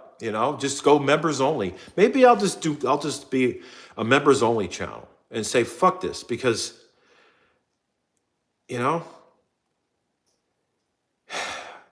I worry every day that I go out there that somebody's going to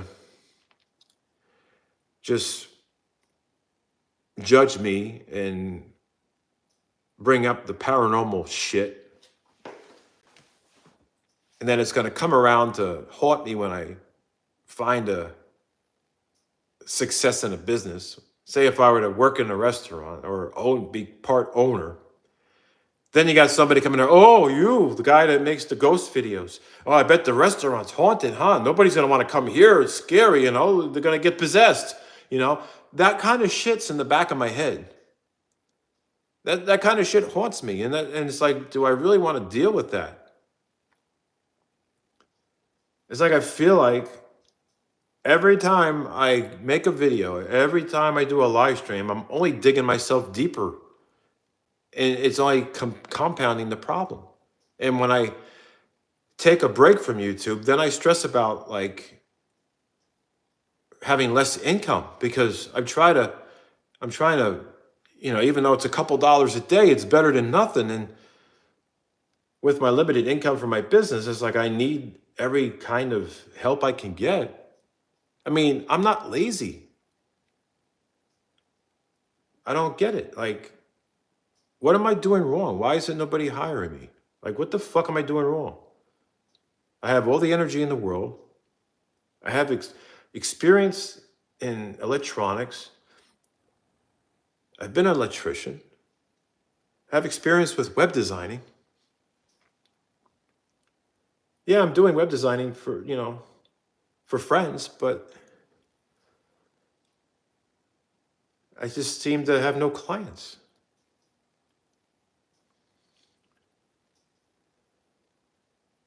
Anyway, I'm going to delete this live stream. Maybe I'll try to convince myself that I never even did a live stream, and maybe I can convince myself or trick myself into believing that I can continue my streak and not upload YouTube videos for a while so that I can continue to make my point that I have a life outside YouTube and that I'm not some desperate person who's just got to upload videos all the time or re-upload old videos or videos that people don't like because, they're not paranormal related. The feeling of rejection, I get reminded of that when I guess that's another reason that I haven't uploaded in a while, besides being busy trying to earn an honest living, like I've been for the last, since I was 17 years old. Yeah, since I was 17 when I first started working. But in the last 20 years, I've ran my own business, and I put so much into it.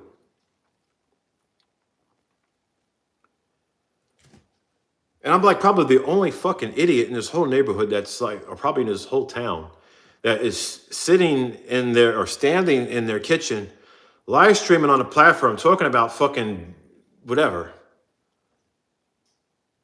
There's other people that actually have fucking lives that are probably already in bed because they got to get up early in the morning to go to their job that pays them good money. Or the people that are retired in this neighborhood, which majority of them are, have a good retirement coming in, have a pension coming in because they were, successful and they had a good job and they worked there long enough to have all the benefits of that. And so they have enough money and more than enough money to live comfortably. While I'm stressed about how am I going to pay for the food I got in the refrigerator again for next month, when my insurance and everything that's coming up is more than what I have in my bank account.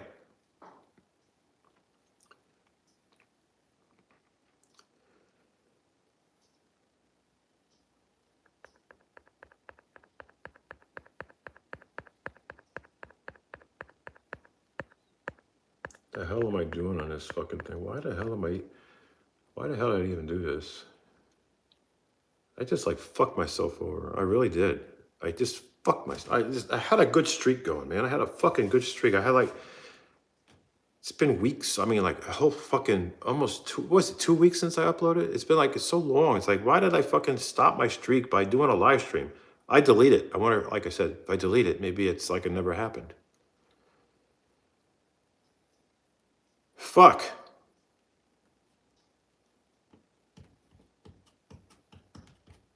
I think I'll just go to members only. Members only. And I'm not saying that because members pay, the paid membership. I'm just saying that because I just feel like it's too toxic out there in the open YouTube world. It's too toxic when you're out there to the general population beyond the memberships. Right now, if I were going members only, I'd have 16 people that are members that would watch. 16. It's a small group of people, right? As opposed to anybody in the world who has happened to come across my video, and then anybody who can judge me for it, including my new friends. I don't want to destroy the friendships that I had made recently over this fucking YouTube shit. They may not understand it. They might think I'm the person I portray in these videos, and they don't understand that I'm, in character a lot of the times, or, they don't understand this, how I have this wall up and I'm not who I am, I'm a totally different person. Because when people know me, they just see me as this kind-hearted, loving person who would, that they would just, I'm just different. I don't bitch and complain about stuff. I'm smiling. I'm happy. I make people laugh. It's I have that sense of humor. It's not corny. I don't know. I guess it depends on what you call that. But I like to help people. I volunteer my time to help people with things without expectation of anything in return.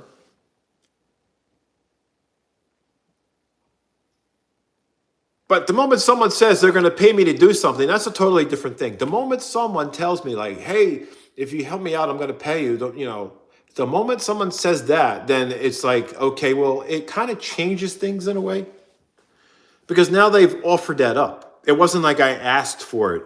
It's not like I said, oh, can I do this and you pay me? No, it's like, I'll help you with that. But then they decide, even though I didn't add any price tags to any of the help, but the moment they say, well, I'll pay you to do it.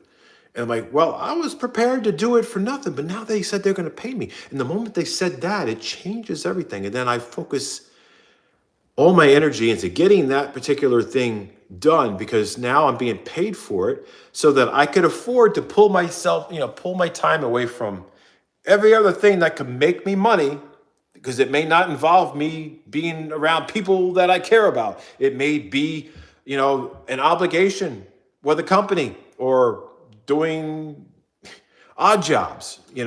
That's kind of the reality of it. Holy moly, Jam, thank you so much. You gifted 10 memberships. 10 memberships. Wow. So we got 10 more people. 10 more people that will be in the memberships area. Wow. Well, maybe that makes 26 people. Instead of whatever it was. Yeah, 26, I guess. I don't know. Wow. Holy moly, yeah. Yeah, I remember being in streams and and seeing people get like memberships gifted. Thank you so much, Jem, for doing that. So we get 10 members, 10 more members. That's like more than half. Like I had 16. That's like 26 of everybody's. If there's enough people in here to accept the membership, got to bring more people here, right? But yeah, it's crazy. So like I was saying, it's like I volunteer my time, but and sometimes people like my friends would be like, "Oh, I like how you did this, but I would like you to do this also. But then if you do this, I'll pay you." It's like so I did something and I volunteered it and I didn't ask for any money. I did it because it was during hurricane times. It was a lot of people needed help. Had friends who needed help, and so I volunteered my time without any strings attached, no asking for no money. Just did it. Just did it. But then when they said, I really appreciate what you did, and they liked the quality of the work that I did, it kind of spoke for itself. And then they're like, well, you know what? I do have this that I need done and that I need done. If you want to do those, I'll pay you. And like I said, once somebody does that, it changes everything. Doesn't change the fact that I'm doing it with the most effort and quality. Doesn't mean that I'm still doing it from the heart because I want to help solve a problem, and I want to give it my all and give it my best and do the best job that I can.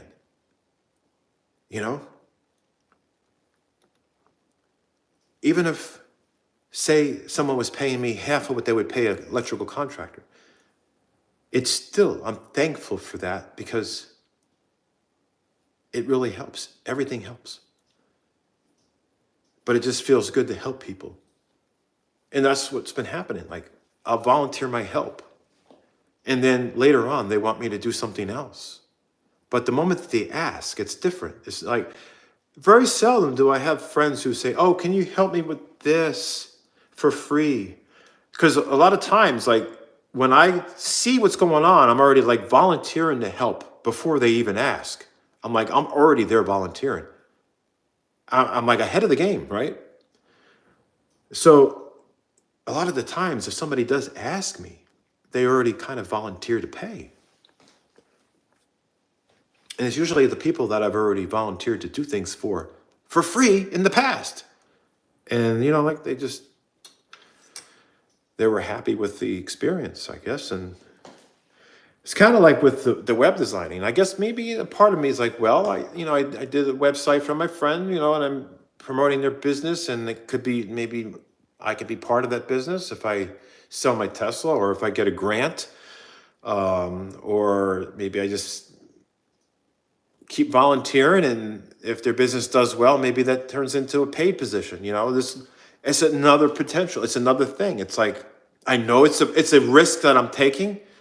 So I got to manage my time I got to pull back if I'm not, If things don't work out like I am thinking, then I have to pull back because I need to focus on making money, as much as I want to help people, but I can't like clone myself. But it just seems like history has a tendency to, whenever I volunteer, it ends up being at the end of that, I guess the end of the day, but not literally, but figuratively, that it turns into a paid job. So we'll see how it goes. But the reality is I just want to help people.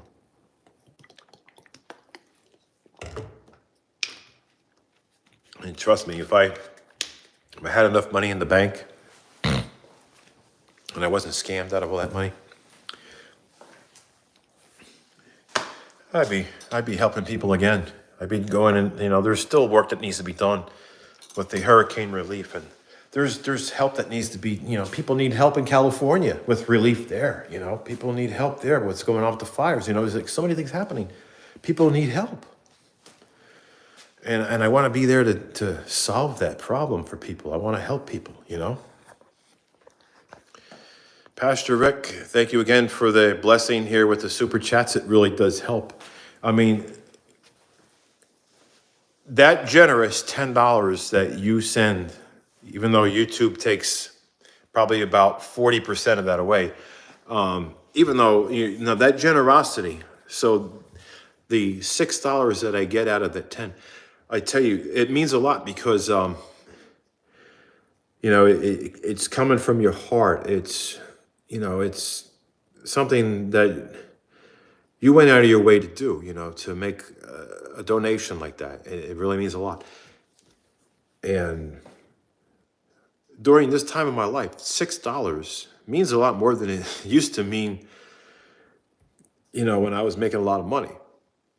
But even if it was $6 back when I was making a lot of money, it still means a lot because it came from you. Because it was the gesture, it was the kindness, it was because you cared enough to donate, you cared enough to speak, you cared enough to watch. Any of those things. Not everybody's in a position to be able to afford to buy a membership or pay for a super chat. But it's free to watch a video. It's free to comment. It's free to smash a like button. Those things are free. And so those of you who take advantage of those free features, watching the videos, smashing a like button, commenting, I appreciate that. And it means a lot to me that you take that effort to do that. And those of you who watch, I'm thankful for you. Not everybody has a way to engage. You might be watching from a TV. Maybe you're comfortably laying in the bed watching on a TV screen with a remote. You might not be able to like and comment. Some of you might have an iPhone or MacBook, or the comments might be right under your nose, but you refuse to comment because, maybe you're uncomfortable. Maybe you don't know what to say. I understand. Would be nice to hear from you, though. I mean, you could smash the like button if you don't, want to say anything. I try to encourage positivity. I try to encourage engagement. I try to encourage people to communicate and share their thoughts and feelings here. That way we can grow as a community and understand each other better.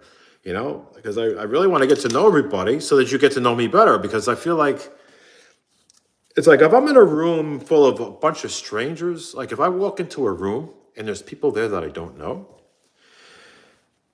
I'm not going to let my guard down. I'm not going to I'm going to be uptight. I'm not going to be relaxed.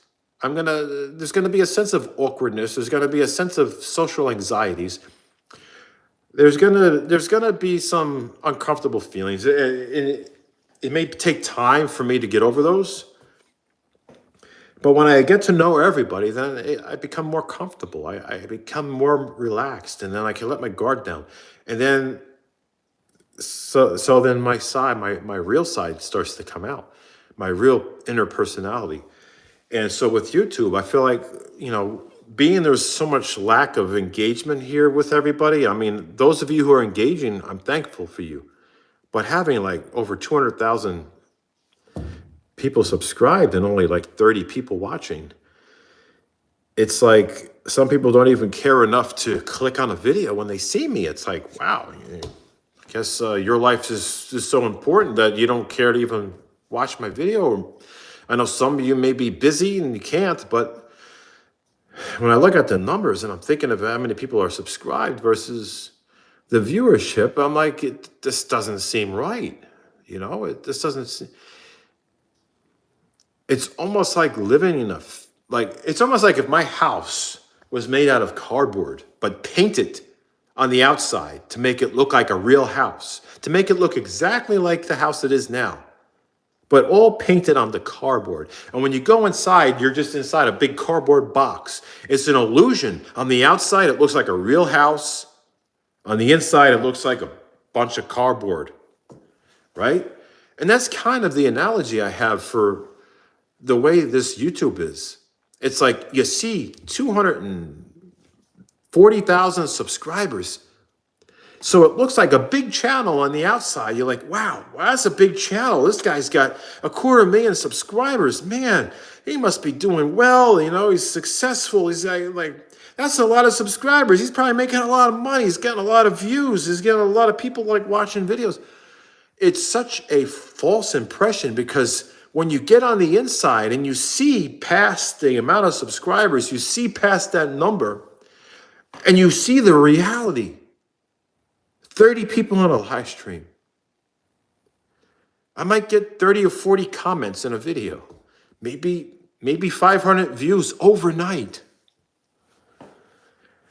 That's a hard reality to face when you look at it on the outside and you look at those big numbers and then you finally see the reality of it. And it doesn't match. Like the house. It looks real on the outside. The inside's cardboard box. It can look like a $600,000 house on the outside. You go on inside, and it's like probably $50 or $100 in cardboard. Well, with inflation, it's probably $600 in cardboard. But I hope you understand what I mean. So I feel like my life on YouTube is so misleading and so like fake because YouTube is presenting me as this big channel with 250,000 subscribers, yet the reality doesn't align with that. And that's what I'm having trouble with. That's what I'm fighting with. I'm fighting with that because I feel like it's a tease. It's a tease because I see that number, but yet that number is not realistic. It's almost like the movie Ghost with Patrick Swayze, It's like the ghost is there trying to touch someone's hand physically. You see the ghost. The ghost is trying to communicate with the people that they left behind, but they're having trouble being seen. But they see, and it's frustrating because they see themselves and they're like, I'm here, I see myself, but they can't see me. That's the feeling I'm getting on this platform. I'm feeling like I'm here, but I'm not. It's like I'm here, but I'm not seen. I'm not existing. I'm existing in my own world as I see it. In YouTube, it's like I'm that ghost that no one sees except for a few of you that have the special power to see the ghosts. You have that ability. You have that ability to see that. And I wish everybody was able to cross through those walls and see me.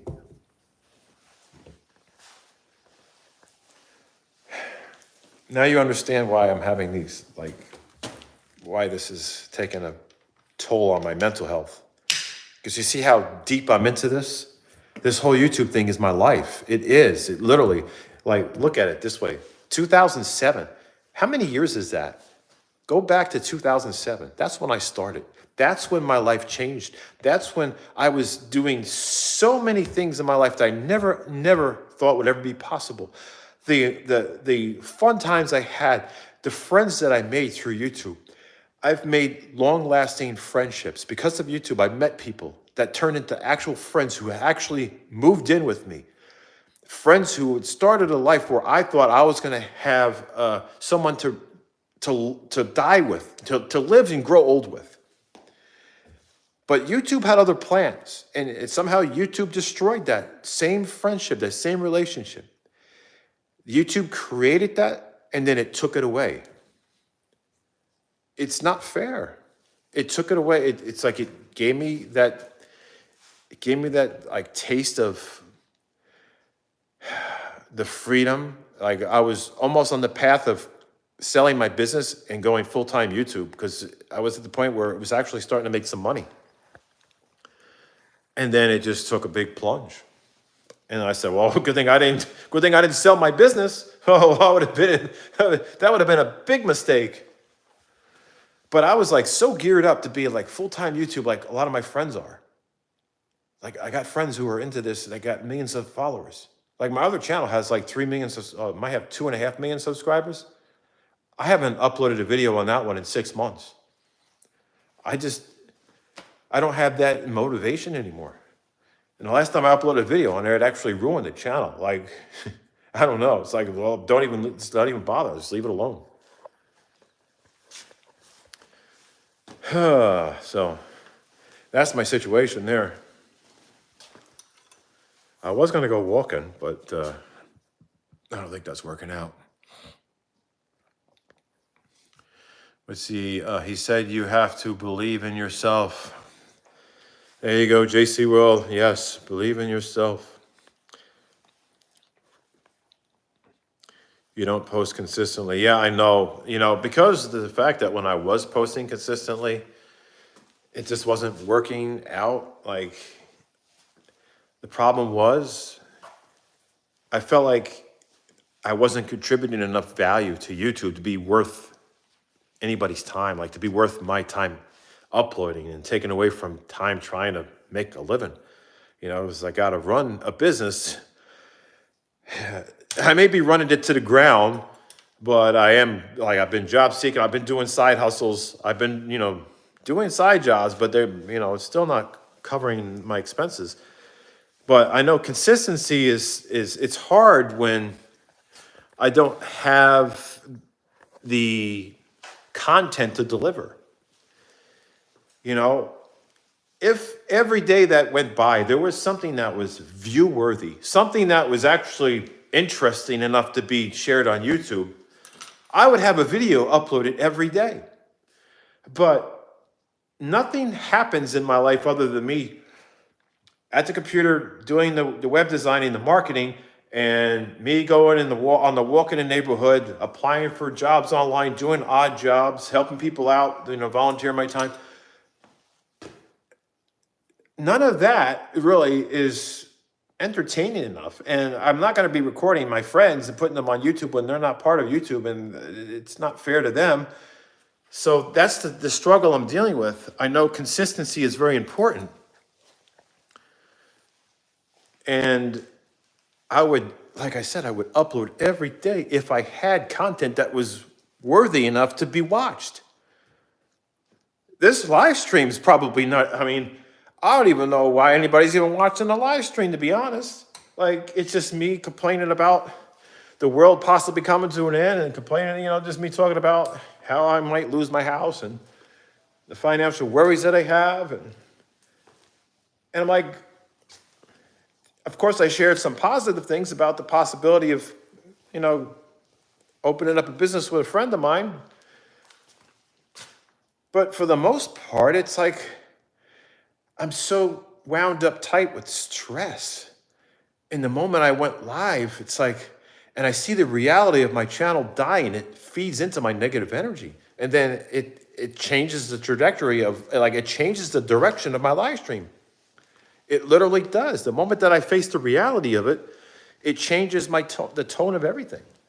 It changes my attitude. And I I wish there was a way not to be affected by that. I wish there was a way to, look at the viewership, to look at the lack of views here, and not let it eat at me to the point where it affects the direction of my live stream, to where I'm in a positive, mood, just wanting to share some of my opinions about what I believe could be happening in this world and what might be happening in 2026 based on, what's been, spotted and what's been tracked with the telescope, what's been tracked in space, and, the close calls that we had in the past. And is history going to repeat itself? And are we going to be, is there going to be a big boom coming soon? Like, these are things. And then what the events happening in California and then Jersey, and it's like so many different things happening. It's like, is there some kind of bigger picture? Is there something behind the scenes that we don't know about that's causing these things, And so when I was trying to get into that topic, it all got twisted around when I looked up here and I saw that, it was only like 30 people or 20 people on the stream. It was like a slap in the face for all I've done to help YouTube make money, making videos about creepy clowns and haunted houses, and YouTube making money off of me. And the moment that I no longer go down that paranormal path, the moment that I no longer do creepy clown videos, the moment that I drift away from that, it's like I disappear. I'm nobody now. So yeah, consistency is important. I just have nothing to offer. I have nothing to offer. I don't, I could upload a video every day, but it's probably going to be boring as shit. It's like, what am I going to do? Just be talking about random shit all the time? And it's going to come down to being like this live stream. And who's going to want to watch that? That's the problem. Yeah, I did go to my friend Omar's today, early this morning. Just helping do an electrical project there while he's busy doing other things. Did record some crazy moments with the turkey. So maybe that's worth watching. But that's going to be the only time I'm going to have anything worth watching, is if I go somewhere like that, something funny happens or crazy happens. But in my everyday life, outside that, I've been going to my neighbors for dinner like twice a week, been walking with my friend in the neighborhood, been looking for business opportunities, been helping my friend with the website, helping the business marketing, helping on the business, doing stuff at the business, helping move stuff. I've been busy. So there wasn't time for that camera, right? And it's stuff that I don't want to share because it involves other people that are not YouTube content creators. And so for proper etiquette and being respectful of people that I care about, I'm not going to just be putting them on YouTube. You know what I mean? And if I'm helping people out, I also got to realize, who's going to be interested in seeing me? Is it possible for me to be doing a lot of things while I'm carrying a phone trying to record myself? Because then it's going to be like, put the fucking phone down and do something. It's kind of like, I'm there to help. I'm not there to record a video, So I don't know how to make videos consistently without having something that has enough entertainment value in it. Now, if I was sitting on a lot of footage of my time with Omar, and we were going on road trips, and there was so much footage that I had, some paranormal or whatever it may be, caught on camera, going places, interesting things happening in different places. If I had all that footage just sitting in a vault somewhere, I would have consistent content. If I had enough to last a whole year, I would be uploading probably, every other day. I wouldn't want to say every day because I like to at least give each video at least 48 hours before uploading another video to allow people enough time to see the video so that you're not getting all these notifications every day. But I would be so consistent. There would be an upload at least 3 times a week, if not 4 times a week. I just don't have anything. Nothing. Let me know in the comments. If I don't have anything but just me and my iPhone, whether it's in the house, if it's just me, it's going to be a yap session. Who wants that? Who wants a yap session? Me, yap, yap, yap. That's what it comes to. Because if I just got a camera and I'm not with somebody and I'm not exploring a place, then what is it going to be? It's going to be, I'm going to be like, well, what's this video? What kind of value is this video going to provide to somebody? If I yap, it's boring. If I don't have anybody with me, it's boring. If I'm in my house, it's boring. What's left? So, kind of sucks. Don't know. I can still watch. Are you going to LA with Omar? Music for life. Well, I cannot afford to. Unfortunately, I can't. I would, because I know my friend Omar, when he goes places, a lot of times his reasons of going places is to help people. It's to benefit people, right? And considering the circumstances, I would like to be there as well. But, it's not my business to get into details about what Omar may or may not be doing, because that's up for him to speak about. I don't know what everybody knows right now, but based on the comments, I guess there's a little bit more that's shared than I originally thought. So I'm guessing maybe he posted something. I'm not sure, but it's like this when I I don't always know what Omar's uploading on YouTube, because I'm his friend, and it's goes beyond YouTube. You know what I mean? It's different. It's not like we watch each other's videos.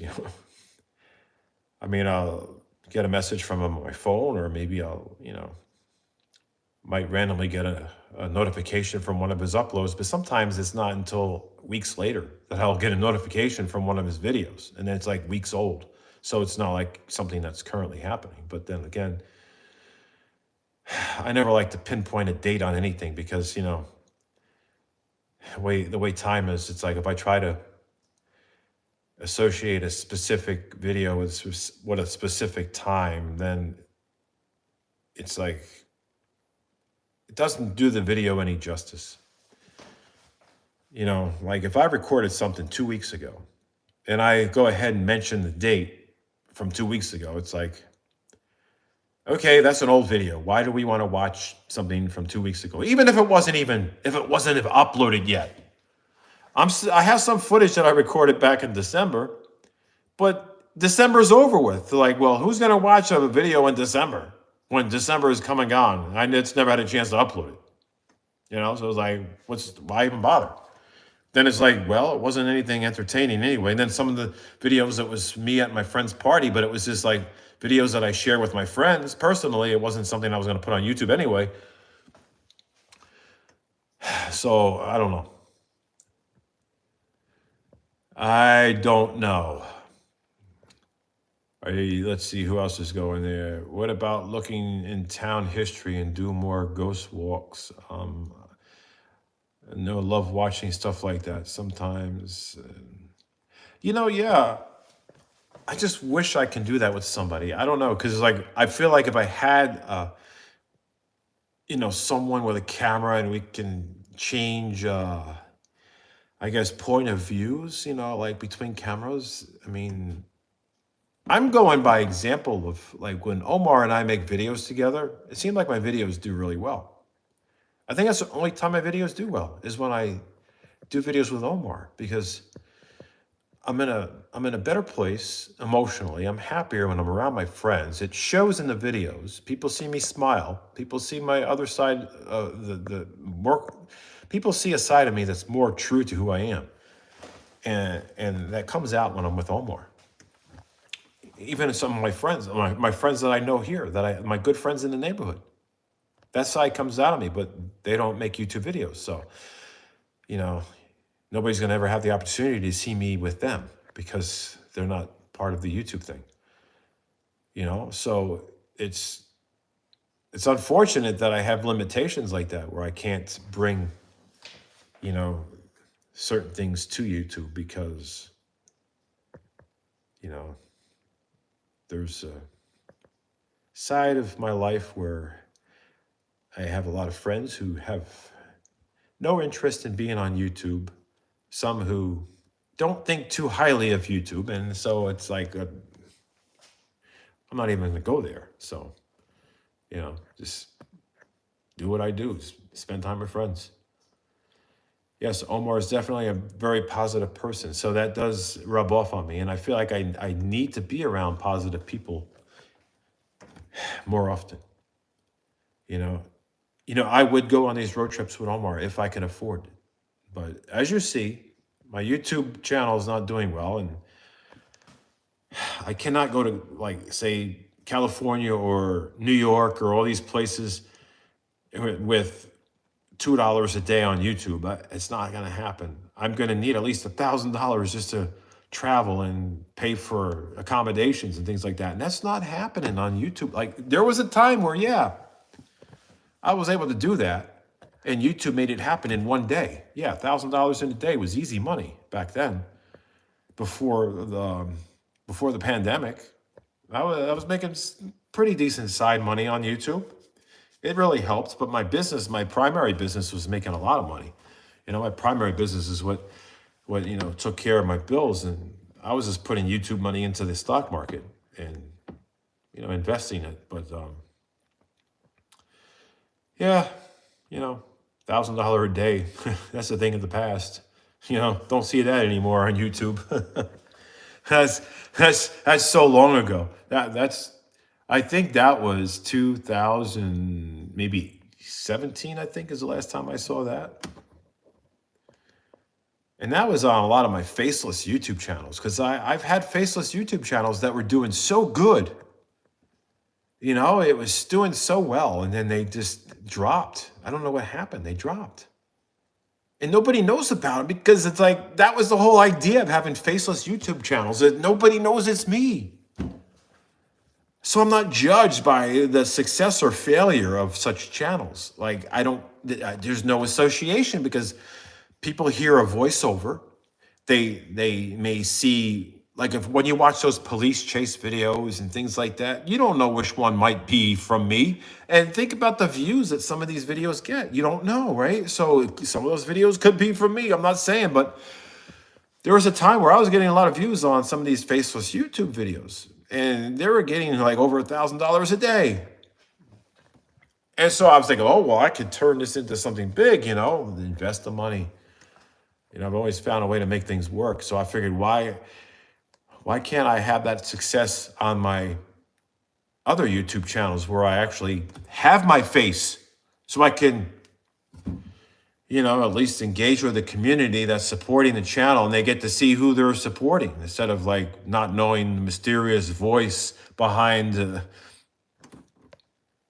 My phone was dying. Mysterious voice behind a faceless channel. If you could do ghost hunt in your town, we would be why the best histories. Yeah, I know that would be great. I might have to travel different places. But I guess it's like it's hard. I guess it's hard for me to come to the realization, that this is never going to get better unless I start fresh. YouTube is kind of tricky. It is. It's like, sometimes the only way you can have a big reset on YouTube is to open up a new channel and just start over. And have real expectations and not have these false inflated subscriber counts that don't align with the actual views. Because if you're watching this live stream and you see there's only 27 people, and you say you're a new subscriber and you saw the channel had like 240,000 subscribers, you'd probably be wondering to yourself, why is this guy only getting like 27 views when he has all these subscribers? And that's probably a big common question. And that's the frustration I got. That's why I'm discouraged. That's why it's also tearing at my emotional well-being. It's affecting my mental health. Because it's like it's shoving that reality in my face every time I do a video and I see it doesn't do well. It's like it's just beating me down and burying me deeper in hell, I call it.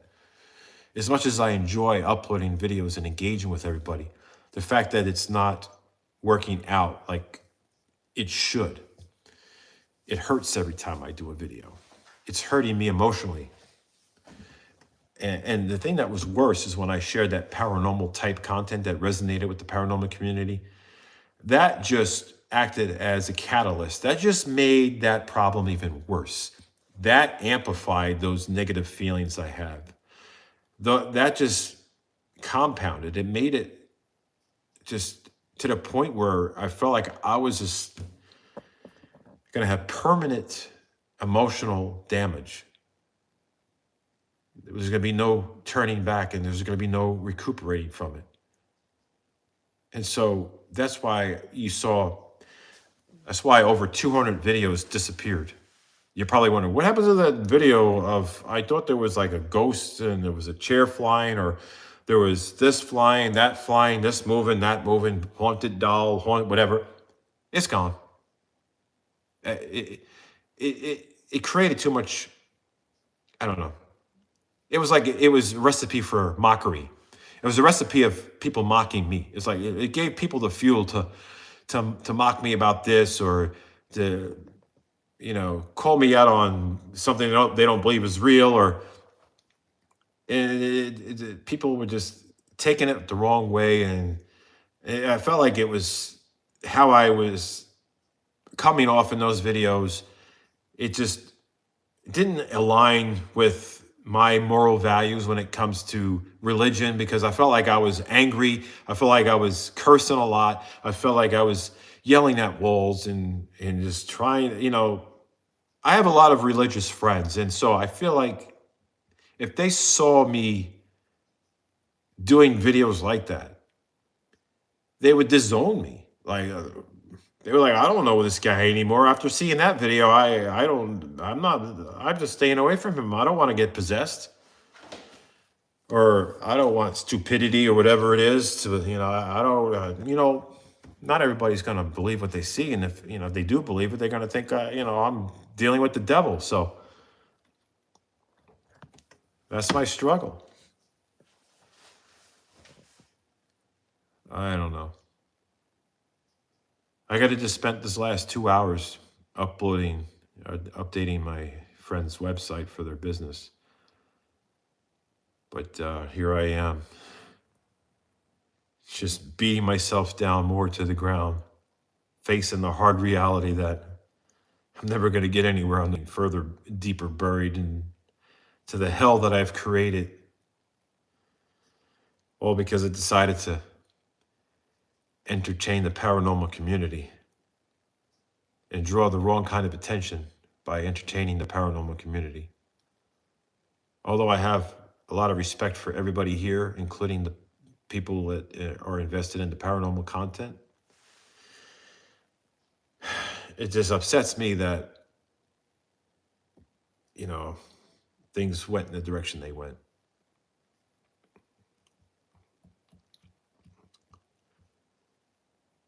But let me know what kind of content I should upload. Besides,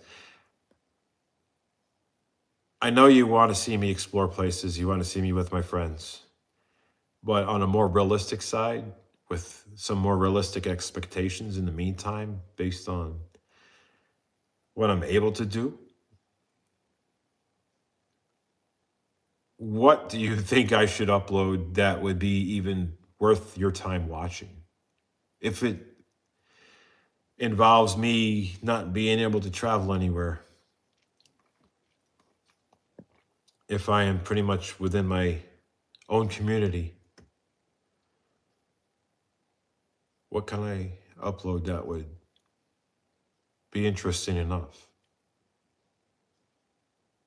That's the big question. What can I upload that would, that would actually be worth watching? I wouldn't even watch myself. I watch videos when I'm with my friends because the interesting part is the engagement I have with my friends and the whole experience and being able to relive that experience. It's fun, so I'll watch it. I enjoy watching it. When I make a video, just me, I don't watch it. I don't enjoy it. I don't enjoy watching it. And if I am subjected to watching it, it feels like it's causing emotional damage to me because then I feel like, why am I seeing myself be someone that I don't want to be? Why am I watching myself be someone other than who I really am? And the only time that I feel like I'm ever closer to who I really am is when I'm with my friends who bring the best of me out. And so I feel like with that kind of self-criticism that I have on myself when it comes to not wanting to watch my own videos unless I'm with my friends, I'm feeling like that's how everybody else is going to be, that nobody's going to want to watch it. It's not worth their time. And so there goes my consistency in uploads, all because I don't have that to offer. I do have videos to offer, but nothing that I would sit through and watch. And if I'm not going to sit through and watch it, I don't think anybody else is going to want to sit through and watch it. That's the problem I have.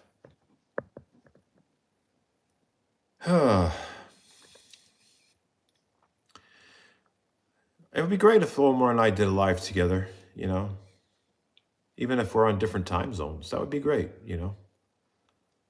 Be a great experience.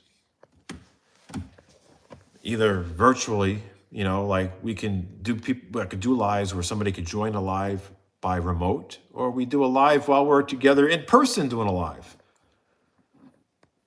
But we're just, sometimes we just can't get together because of finances.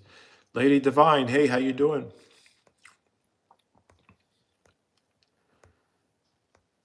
Cody Martin, thank you so much for being supportive here. I'm glad you still watch. Pastor Rick Lee, thank you again for your kind support financially on the channel. And thank you everybody who's here supporting the channel. And Kim's out here. Wow. Yeah, I know. Wow, it's crazy. Let me know what you think. Should I upload a video when I was at my friend Omar's. I was there early this morning. I was there for quite a few hours doing electrical work and, walking around after I did that to see the animals. And in between time when I was running back and forth with tools, the turkey was stalking me. I was inside the shed. The turkey's outside the glass door looking in, and just standing there watching me. I open the door, it tries to get in. As soon as I stand outside, it's pecking my legs, it's flying at me, and I'm like, get back. What do you think you're doing? Why what are you gonna boss me around? Get out of here. Go play with your friends. Do something else. You want something to eat? Go over there, there's food.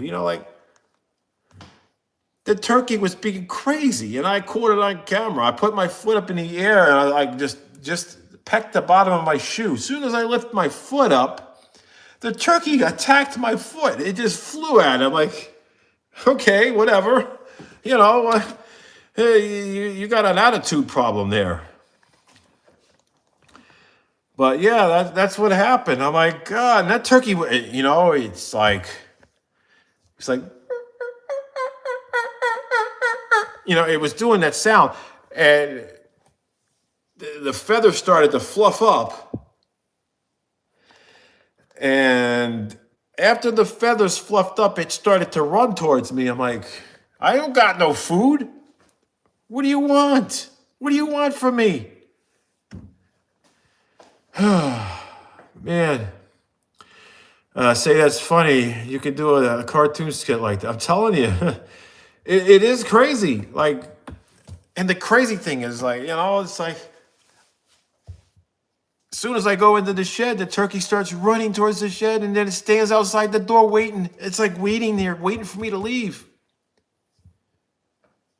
I have to literally open a door and stick my foot out the door first. Of course, the turkey's like, oh, thank you. Now you give me something to peck.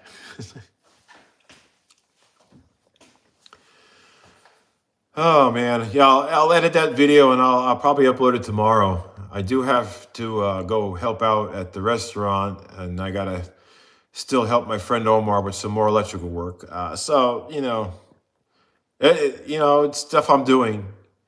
I know my friend Omar's busy, so, like we're in two different places right now, but I still help him whether he's around or not. For all I know, he could be back home tonight. He might be back home now. It's one thing that I won't share is like people's whereabouts. Like they could be home, they might not. Who knows? Like I'm not gonna, like when I go somewhere, I'm not putting on social media, okay, I'm leaving home now, so my home's vacant, so now you can come rob me. Like no, I don't do that. So I'm not going to put everything out there. So Omar, he could be home by now for all the world knows. I'm not one to be spilling any information. But one thing I do have to say is when I did leave today to go to Florida, for some reason my garage door didn't shut. So I come home like 8 hours later and see that my garage door is open. And I'm like, well, son of a bitch. Somehow my Tesla did not shut the garage door when I sent the command. Or it may have shut it, but it reopened. I don't know, but thinking my garage door was open the whole time. And nobody was dumb enough to even go into the garage. And I'm thinking, well, I'm blessed. I live in a very safe neighborhood. Now, if I was living somewhere else, I probably would have come home to an empty garage. My tools would have been gone. Somebody probably would have tried to find a way in the house. It would have been a different situation. I checked my Ring footage. Nobody came near the garage. I did have a Amazon delivery. They delivered the package and went on their way. One of my neighbors did drive by and slow down, and then they took off. I guess they were concerned. They didn't see my vehicle there, and they saw that the garage door was open. So maybe they tried to message me, but, don't always get the messages. I don't see anything. But, that's happened. Give them a call, see about doing a live. Yeah. Hey, Maddie, how you doing? I love watching you do electrical work. You're very knowledgeable. Thanks there, Music for Life. Yeah, I do. I did record, I put up some panels. So I did record some of the installation of that. Kind of like a documentary thing. Yeah, of course, the highlight of the moment was the turkey, how it was behaving. That turkey was being quite aggressive. Didn't scare me. I was like, I ran at the turkey, but then instead of the turkey running away, the turkey run. It's like we were both running towards each other. It's like the turkey was like trying to get into my personal space. And so I kind of like, go, go, go, go. So then the turkey gets closer. Like, you're supposed to be going the other way. It's like it's walking into me like it doesn't care, like no care in the world. But for some reason, it does not like when you lift up your leg. As soon as I lifted my leg up to say, here, just get back, I have my leg up, so that if it's going to peck anything, it's going to peck the bottom of my shoe instead of my legs, even though I have jeans on. But as soon as I lifted my foot up, that turkey freaked out and it flew at my foot like it was like like a vulture on roadkill. I don't know, but it was crazy. But definitely will share that video. I guess maybe tomorrow night. Be on the lookout for that. We could do ghost stories on yeah. I thought about the ghost stories. Like I feel like the best approach is to involve things, like ghost stories that involve other people's places, other people's houses. Because nothing's going to happen here, because I'm not going to allow it to continue from my house. Because that was like a very toxic thing going on. So, yeah, it would be nice to kind of like explore that idea somewhere else and bring it here to the channel. But that's the thing. I have a lack of. I guess it's a lack of motivation with YouTube because I just don't have the content to offer. Like I said, it's like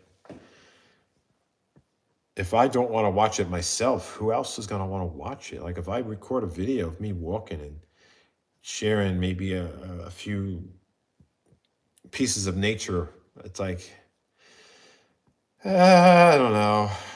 Maybe it's something I'll watch if I want to fall asleep. Maybe that'll put me to sleep. I know everybody likes to feed on adrenaline, excitement. Like how am I going to offer that on a consistent basis without reaching with far out of reality? Trying to keep it real. Alrighty. I guess it's going to be in the live stream. Unfortunately, YouTube did not push this into the shorts because there is no way that this live stream hit the shorts. There's no way. YouTube, what the hell's going on? Hey, Maddie, I'm doing all right. I just wish that I didn't compare my self-worth to the success of my YouTube channel because I feel like I don't know. I need to break that attachment and just separate myself from the failure of this channel and not make it feel like I'm a failure myself, because that's what I'm doing to myself. My YouTube channel has failed, so then I see myself as a failure because of that.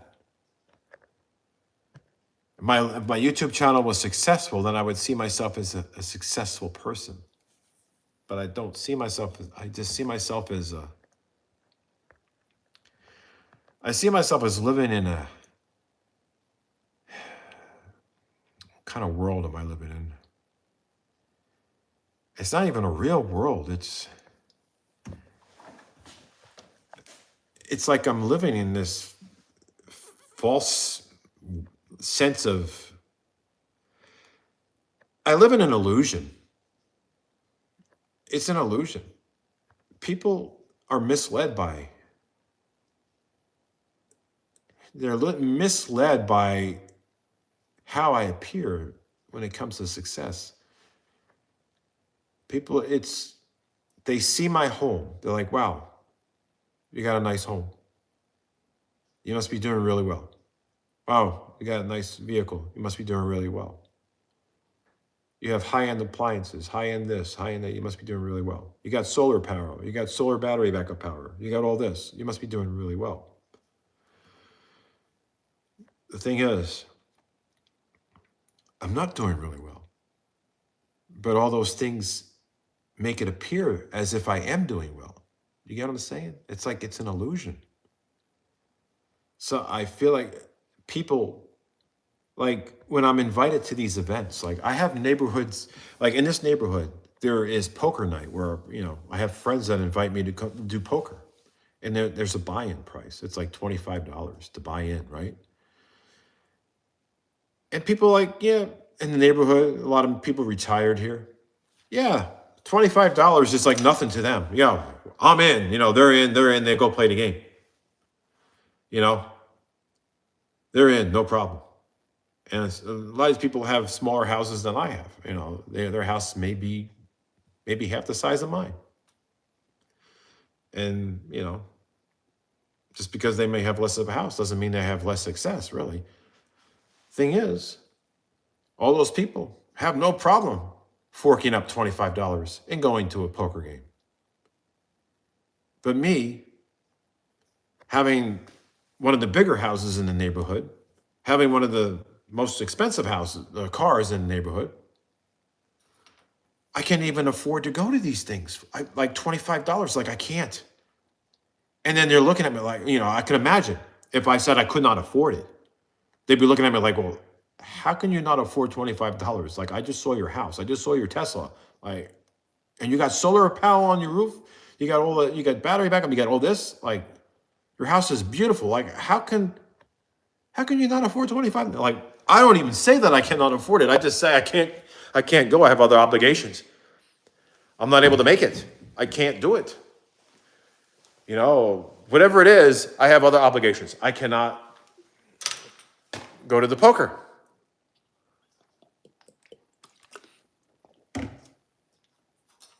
So that's the hard reality I'm dealing with, is that my life is an illusion to others. Like, my success is an illusion. Or there's an illusion of success because of the house I live in, the car I drive, the furnishings in my house. Everything about my lifestyle, how I'm living, like, shelter, the home, the car, all that.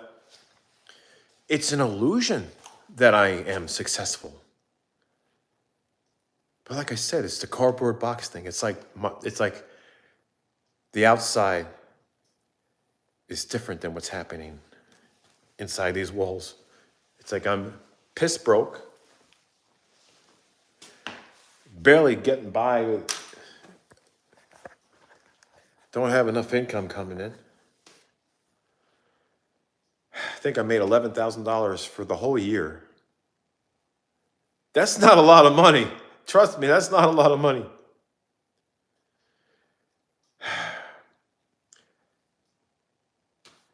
Yeah, $11,000 from my business.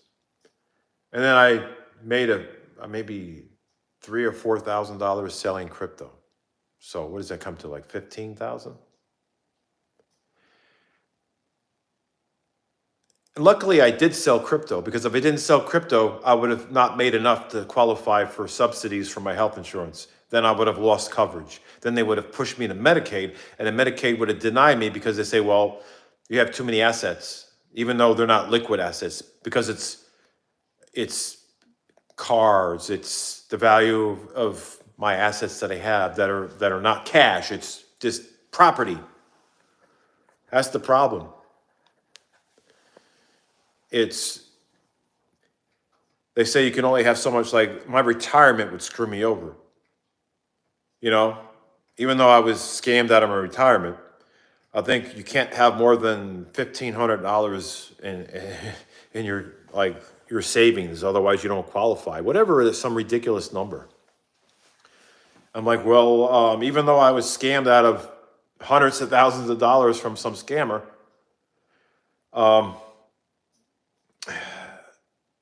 it's not like I have a zero balance in my bank, but I don't have enough to make it through the end of the, don't have enough to make it through the year, that's for sure. But it's enough to disqualify me from having Medicaid. So it's kind of like you get in a situation where it's like, what do you do?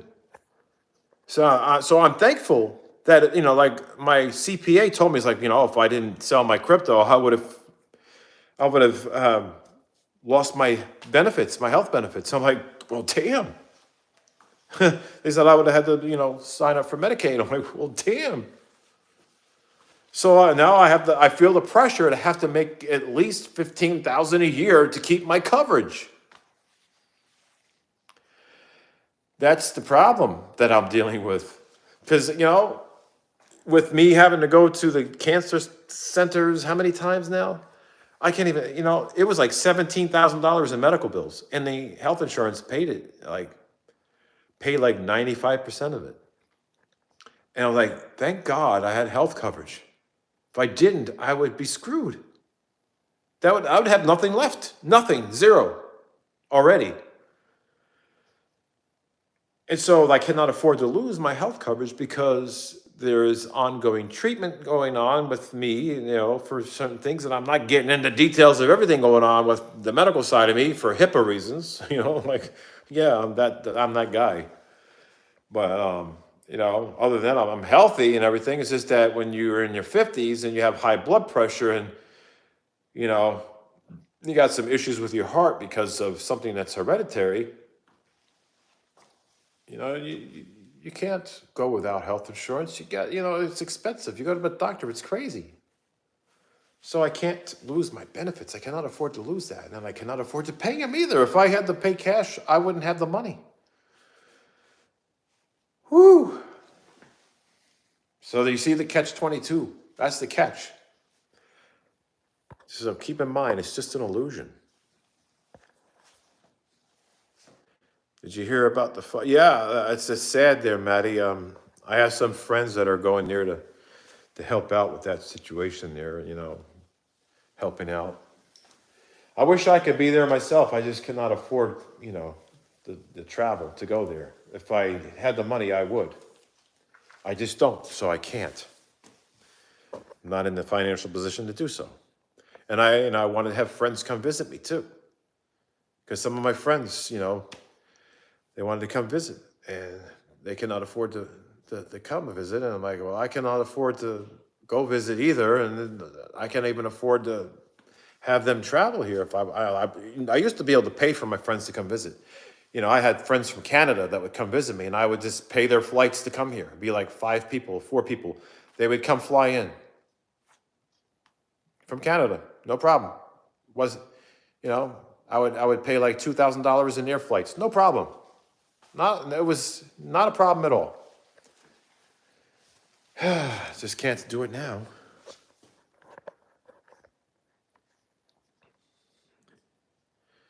You share. Thank you so much there. You got the notification just now. Wow. That's how YouTube is. Stephen Newton let you know about Cal. Yeah, that's so. I wish that I was able to go there and help. Oh man. Yeah.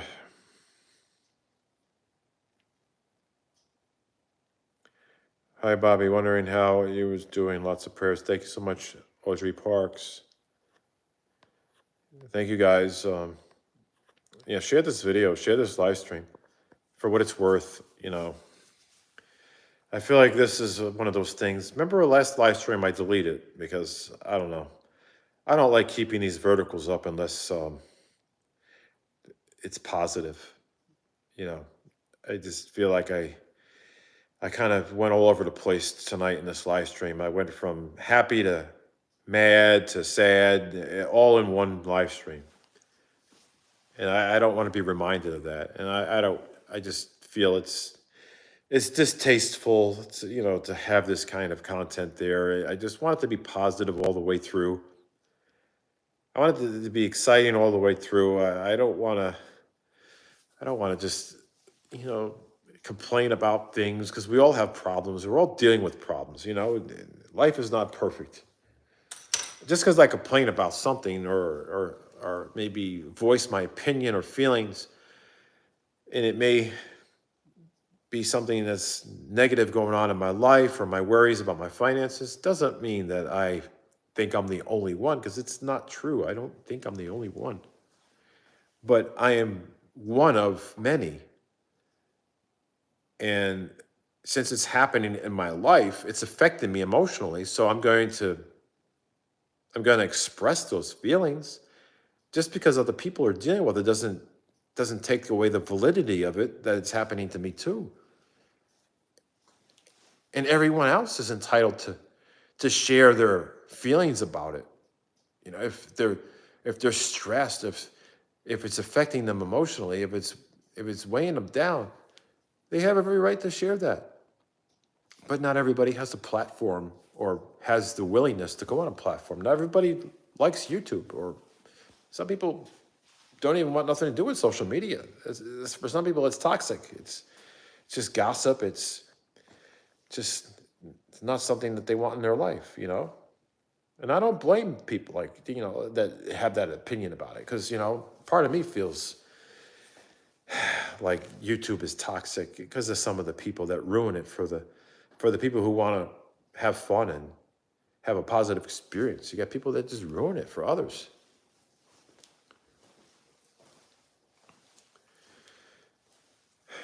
But yeah, I'll share the video about the turkey and all that stuff. But I better end this live stream. I'm thirsty. I was supposed to go on my neighborhood walk. I might still walk. It's going to be late at night, but I'll still walk.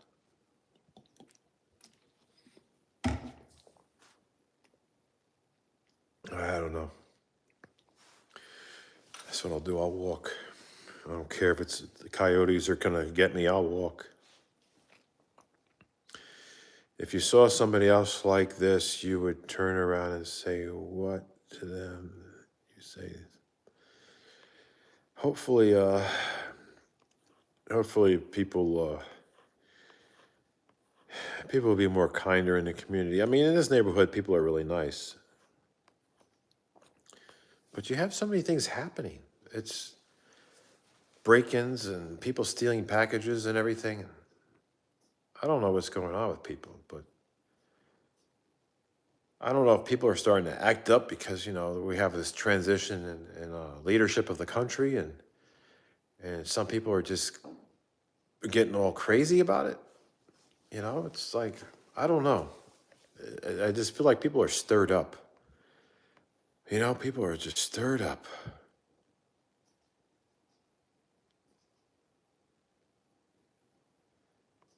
Thank you so much for your kind words there, Jem, and thank you for the additional memberships. And oh wow, thank everybody here for being part of this live stream. It's a disappointment for the turnout. Wish that everybody would have been able to show up, but I'm thankful for those of you who did have the opportunity to show up. I just missed those who haven't showed up, and I do feel stressed that YouTube did not promote this in the shorts feeds. It's a big disappointment because I was told by some of my friends that if you do these live streams in vertical mode, that you get tons of views because people are going to see it in the shorts feeds. Well, YouTube is just screwing me over again because that's how it is. Yeah, I got to do some more walks in nature. Be nice to do. I did go walk and say hi to the animals and had my run-in with the turkey several times. So that's going to be interesting, I guess, to share. I'm going to rewatch that. I actually would rewatch that. See, that's why I feel like that would be something worth posting, because I would actually go rewatch that. Not because of me, because of the turkey. So at least there's something there. Jessica from Texas, thank you so much for your kind words there. Oh, man. Well, I better call it quits. I got 11% on my battery. Sylvester Led Davis, I will try to keep my head up, definitely. Get some comfort food. I know, I need some comfort food. I need something to snack on. These live streams give me a dry throat. That's one thing I know, because I'm yapping away. I'm just yap. I'm like so tired. Another reason why I don't like doing live streams, or a lot of times the reason why I don't know, avoid uploading as much as I used to, besides not having the content, that's viewer worthy, is I'm getting tired of hearing my own voice. I'm getting tired of hearing it. It's like I'm yapping and yapping. If I could just make a video without talking, that'd be great. If I could just shut up and record something, I don't know. But when I'm with my friends and I'm talking, it's different. But I feel like when I'm talking to a camera and I know what's going on YouTube, so I don't like to hear myself. It's just different. I don't know. Yeah. Do you like Chandra Binga's sandwich? Huh. I don't know. I know. You know what? Sometimes I don't know, like some of these sandwiches out there, I guess because really haven't been much in the sandwich world. I've always been like wholesome, eat whole vegetables, get my plant proteins, my organic proteins from eggs and chicken and fish and turkey. Probably shouldn't say turkey though. Anyway, yeah, me and the turkey. It's a crazy time. Turkey was literally stalking me. All right, I got to get out of here. My batteries is really low. So I'll upload a video. So be on the lookout for a video tomorrow. Tomorrow night sometimes. But I appreciate everybody who was here and supporting the channel with the comments and watching the video. And those of you who took the extra step to become a member and buy memberships as well, and do the super chats and super thanks and all the other things. I appreciate that a lot. Thank you. It's an extra thank you. But other than that, I got to go. I got to catch up on work. I'll probably be up till like 4 in the morning again. I've been staying up to about 4 in the morning. It's been working late at night, working late at night, then helping with the website designing. It's like all work but no pay. You know what I see? It's like all work, no pay. They say like all work, no play, but to me, it's all work, no pay. Like I'm working all these hours, and I'm getting paid less. It's kind of counterproductive. It's like it should be the other way around. It's like that's the only problem with my line of work. It's like once you hit that peak and then you start to fall off that cliff.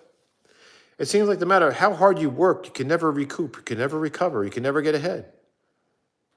But if you go work a job and you work overtime and you work those hours, then you make more money. When you put more work, you put more time into the work, you make more money. With my business, it doesn't work that way. You put more work into it, you end up probably getting less. Thinking you're going to get more doing that, it doesn't work that way. I could put like 15, 20 hours a day, 7 days a week into my business, getting maybe 4 hours sleep a night,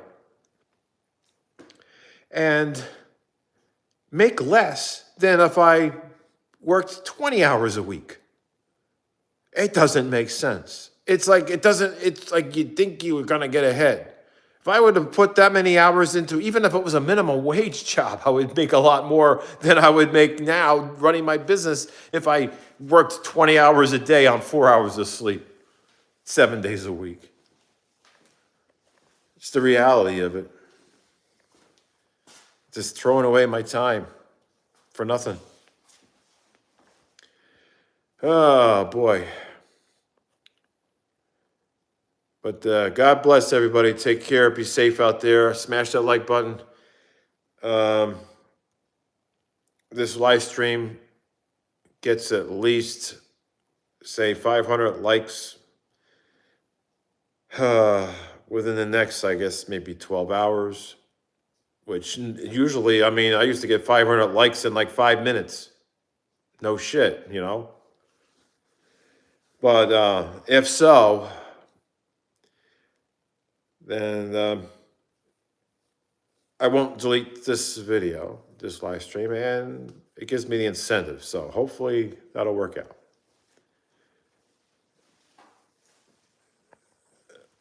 I just don't want this video. I guess I don't know. I just feel like the live stream, it's like if it's negative, I don't know if I want to keep it out there. Just like all those 200 videos of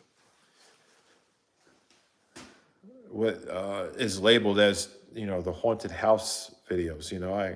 I just didn't want that out there anymore to the general population anymore. Just giving me a bad feeling, causing social anxiety. All right, they take more in taxes when you work. I'm telling you, yeah, it happens. Most of my taxes taken out were from me taking out my my retirement early. I was getting a 10% penalty on top of a 10% tax. I was getting like double taxed because I didn't have enough money to make ends meet, so I took money out of my retirement. And that's counted as income. So between my business and taking money out of my retirement, it was like $11,000. Then I sold like 4,000 in crypto, and I made like 15 for the whole year, which kept me within qualifications for my subsidies for health insurance, which luckily, I wouldn't have had that if I didn't make that money. I haven't been in a situation where I made too much money to not qualify. The thing is, the last time that I made too much money to not qualify for any subsidies for health coverage was back in 2017. I made way too much money back then. It was a slow decline until pandemic came. It was like goodbye livelihood, goodbye success, goodbye everything. And many of you can relate to that. But it seems like it hit me very hard because of the competition that I ended up dealing with following that, because everybody decided to go online to make a living because they couldn't work places because they were afraid to catch COVID, Damn, it's the crap we deal with. That's going to be it. Hope you stay safe out there, and just praying for everybody. I'll see if I get that video out tomorrow. I want to keep positive vibes going. That's all I need to do. Stay positive. At least I learned next time. No more live streams. Not on this channel. Just do it on my other channel.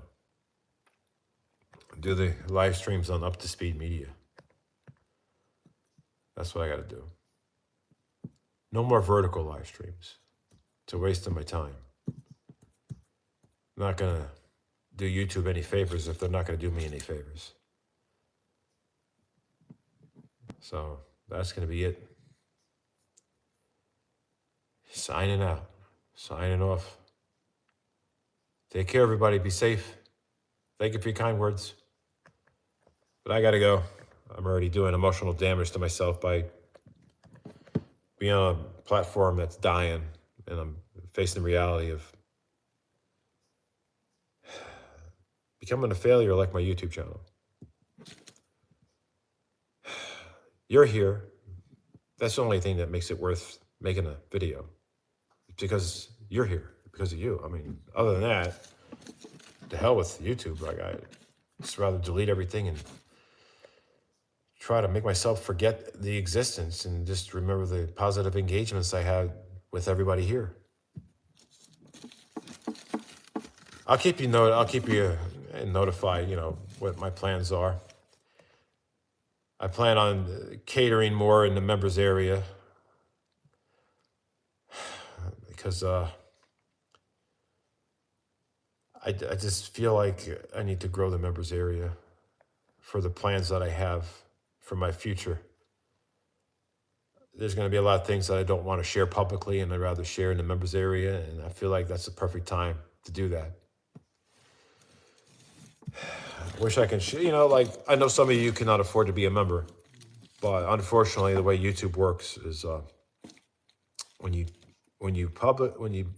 upload and publish a public video, anybody and everybody has an opportunity to see such video. And if I want to share more personal things going on in my life and maybe introduce some people that may not want to be seen publicly, but don't mind being seen by a smaller group of people. The only way that's possible is through members area. So if I were to share some of those kinds of videos, it's doable in the members area because I'm not making a public post. It seems like it's more of a private post for just a small group of people, so it's not like it's out there for the whole world, the whole mass to see, So that's something I want to do is kind of not take away from what I do, right, for public videos. I don't want to take away from that. But there's some things that I would not upload publicly that I feel like I could upload in the members area. So that'll bring some consistency to this channel and in the members area, that is, because then I can upload some of those things that I wouldn't normally upload publicly. And then when I find things that are worthy of being publicly uploaded, then I upload those things. Like tomorrow, maybe the video of the turkey at my friend Omar's and the electrical work that I was doing and the interaction with the animals. I mean, that's something I would watch, but I wouldn't watch myself walking around, or I wouldn't even watch this live stream that I just did. To me, I watch it, I'd probably want to destroy my phone and break it and make me angry. I feel like I'm mad because I broke my streak. I had a good streak going. I wasn't on YouTube. I was silent for a long time. I was like, part of me is like, well, I wonder when people are going to start actually worrying about me and they're going to message me wondering if I'm okay. Part of me said, well, if anybody really cared, do you think they would actually start questioning if I'm all right? Sending me a message, sending me a comment. Sometimes I need that reassurance, like, I'm not trying to be needy, but I feel like, how long can I go before somebody's going to wonder if I'm okay or ask about me? And if I'm like, well, if nobody even says anything, it's like, well, okay, maybe I need to move on with my life, That's how I feel sometimes. Like, I feel like if I'm not important enough for someone to ask if I'm okay, or ask, you haven't been on for a while, or send a YouTube message or something. It's like I'm gone for a month one time. I only think I had one person, maybe two people, that were like wondering, is everything okay?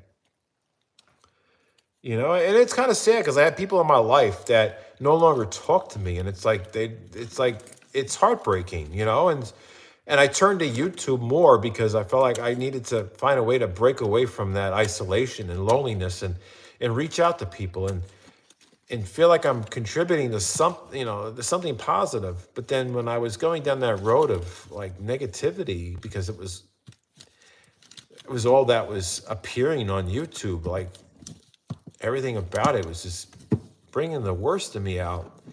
And I didn't have the opportunity to be with my friends. So without being around my friends, I didn't have that opportunity to have, the good side of me come out. So that's the problem. Becky McDonald, thank you so much. Guess I won't get to see you anymore. It's a shame. I'm on Medicaid and can't afford. No, don't, Becky, you'll still get to see me. I'm not going to quit public. I'm not quitting YouTube like videos publicly. What I'm doing with the members area is that videos that I'm sitting on, videos that I have recorded that I would not upload publicly, I'm considering uploading those in the members only area because they're more personal videos, and those people that are also in those videos, after talking with them to see if they'll be okay with it. I know they don't want to be on YouTube publicly, but when I bring up there's only like 25, 30 members, I don't know, there's 16 members, but there was 10 more, so that makes 26. But, well, I'm saying there's like 26 people, they're members that are, of the channel. They may be okay with that. If not, I might have to do some revisions, but that's my plan. I'm not going members only to where there's nothing going to be public. I'm sitting on footage that I normally wouldn't put out there to the public for privacy reasons and for people who don't want, it's just like certain things. I got certain individuals out there that have don't have the best intentions. So, it's not like they're going to pay to be a member. The last thing they want to do is support the channel. Trust me. They're trying to do the opposite. So, yeah. So don't think I'm not posting videos publicly. I am. Like I said, there's just videos that I had made, and I was like, I don't know about putting this out there publicly. Not a good idea. No, if I had members area that had like, say if I had like, some people like have thousands of members, then I'd be like, okay, now the members area is getting really big, and I gotta be careful now, but the members area is so small. It's like, to me, it's almost like being in a neighborhood group chat of people a small group of people. It's nothing crazy. So yeah, remember, I'm gonna still upload. I just don't have anything interesting to upload. That's why I can't be consistent. I have nothing of value, nothing that I would sit through and watch, except for the turkeys. Maybe tomorrow, the whole turkey thing. Anyway, I got to get out of here. Oh yeah, I gotta go. I gotta go for a walk. I gotta go for a walk. I can't, and I got things I gotta do. But to take care, and thank you guys who are members. Zach Troy, thank you so much. Jem, Maddie, Karen B out here. Thank you guys. I don't know. There's probably a raccoon in the house. Who knows? But I gotta go. Take care and be safe out there. It's gonna be it for now. Yeah, that's all. Have a good night. Maybe tomorrow will be a video. If I don't get eaten by a turkey, because probably gonna be seeing a turkey's probably gonna be stalking me again tomorrow. That's it. Take care.